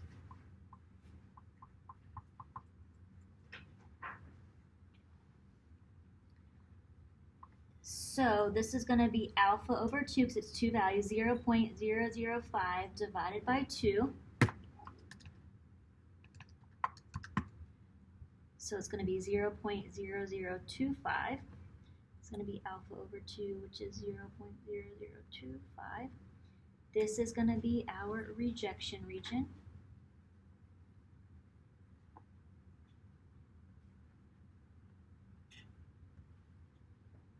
Which in the middle is going to be our non-rejection region.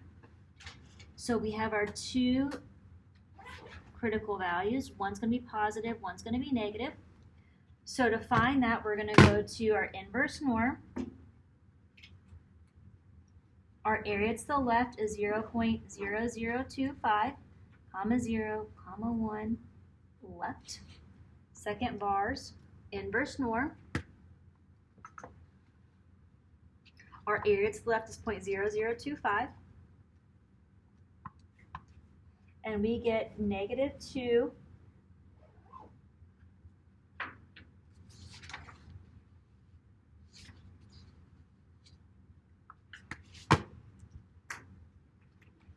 0.81, and it's going to be positive 2.81. So this is going to be the negative 2.81. This is going to be the positive 2.81. So now let's see where Z observed is compared to those critical values. So our Z observed from our calculator is negative 3.36. So negative 3 is going to be somewhere over here. Z observed is negative 3.36, which is going to be in our rejection region.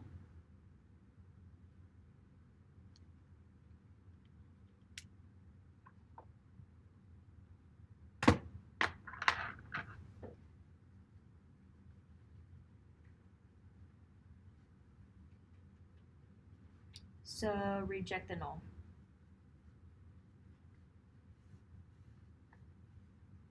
P-value method. P-value versus alpha. Our P-value is, from our calculator, 0.0008. Our P-value is 0.005. Our P-value is bigger. I'm sorry, our alpha is bigger. 0.0. So it's like, look at it from left to right. 0 is the same. 1, 0.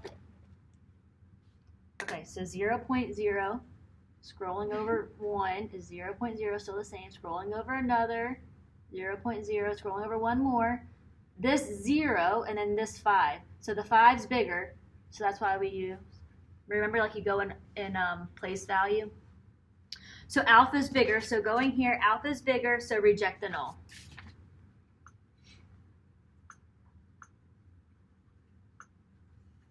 Woohoo! So our meaning, last thing. What does this mean? We're rejecting the null. So that the CDC saying that it's 33% is wrong. We have enough evidence to show that it's wrong. So we don't know if it's less than or greater than, we just know it's different. So let's write that out. The sample data provides sufficient evidence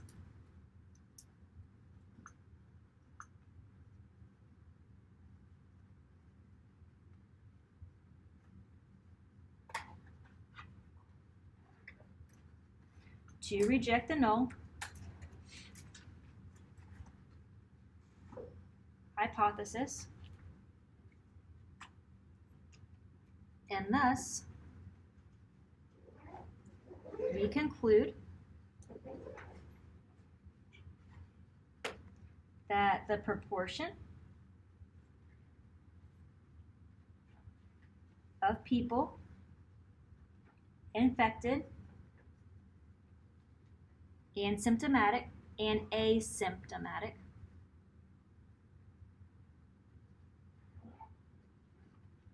is not equal to 0.33.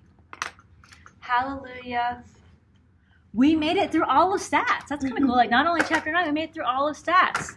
Congrats, you guys.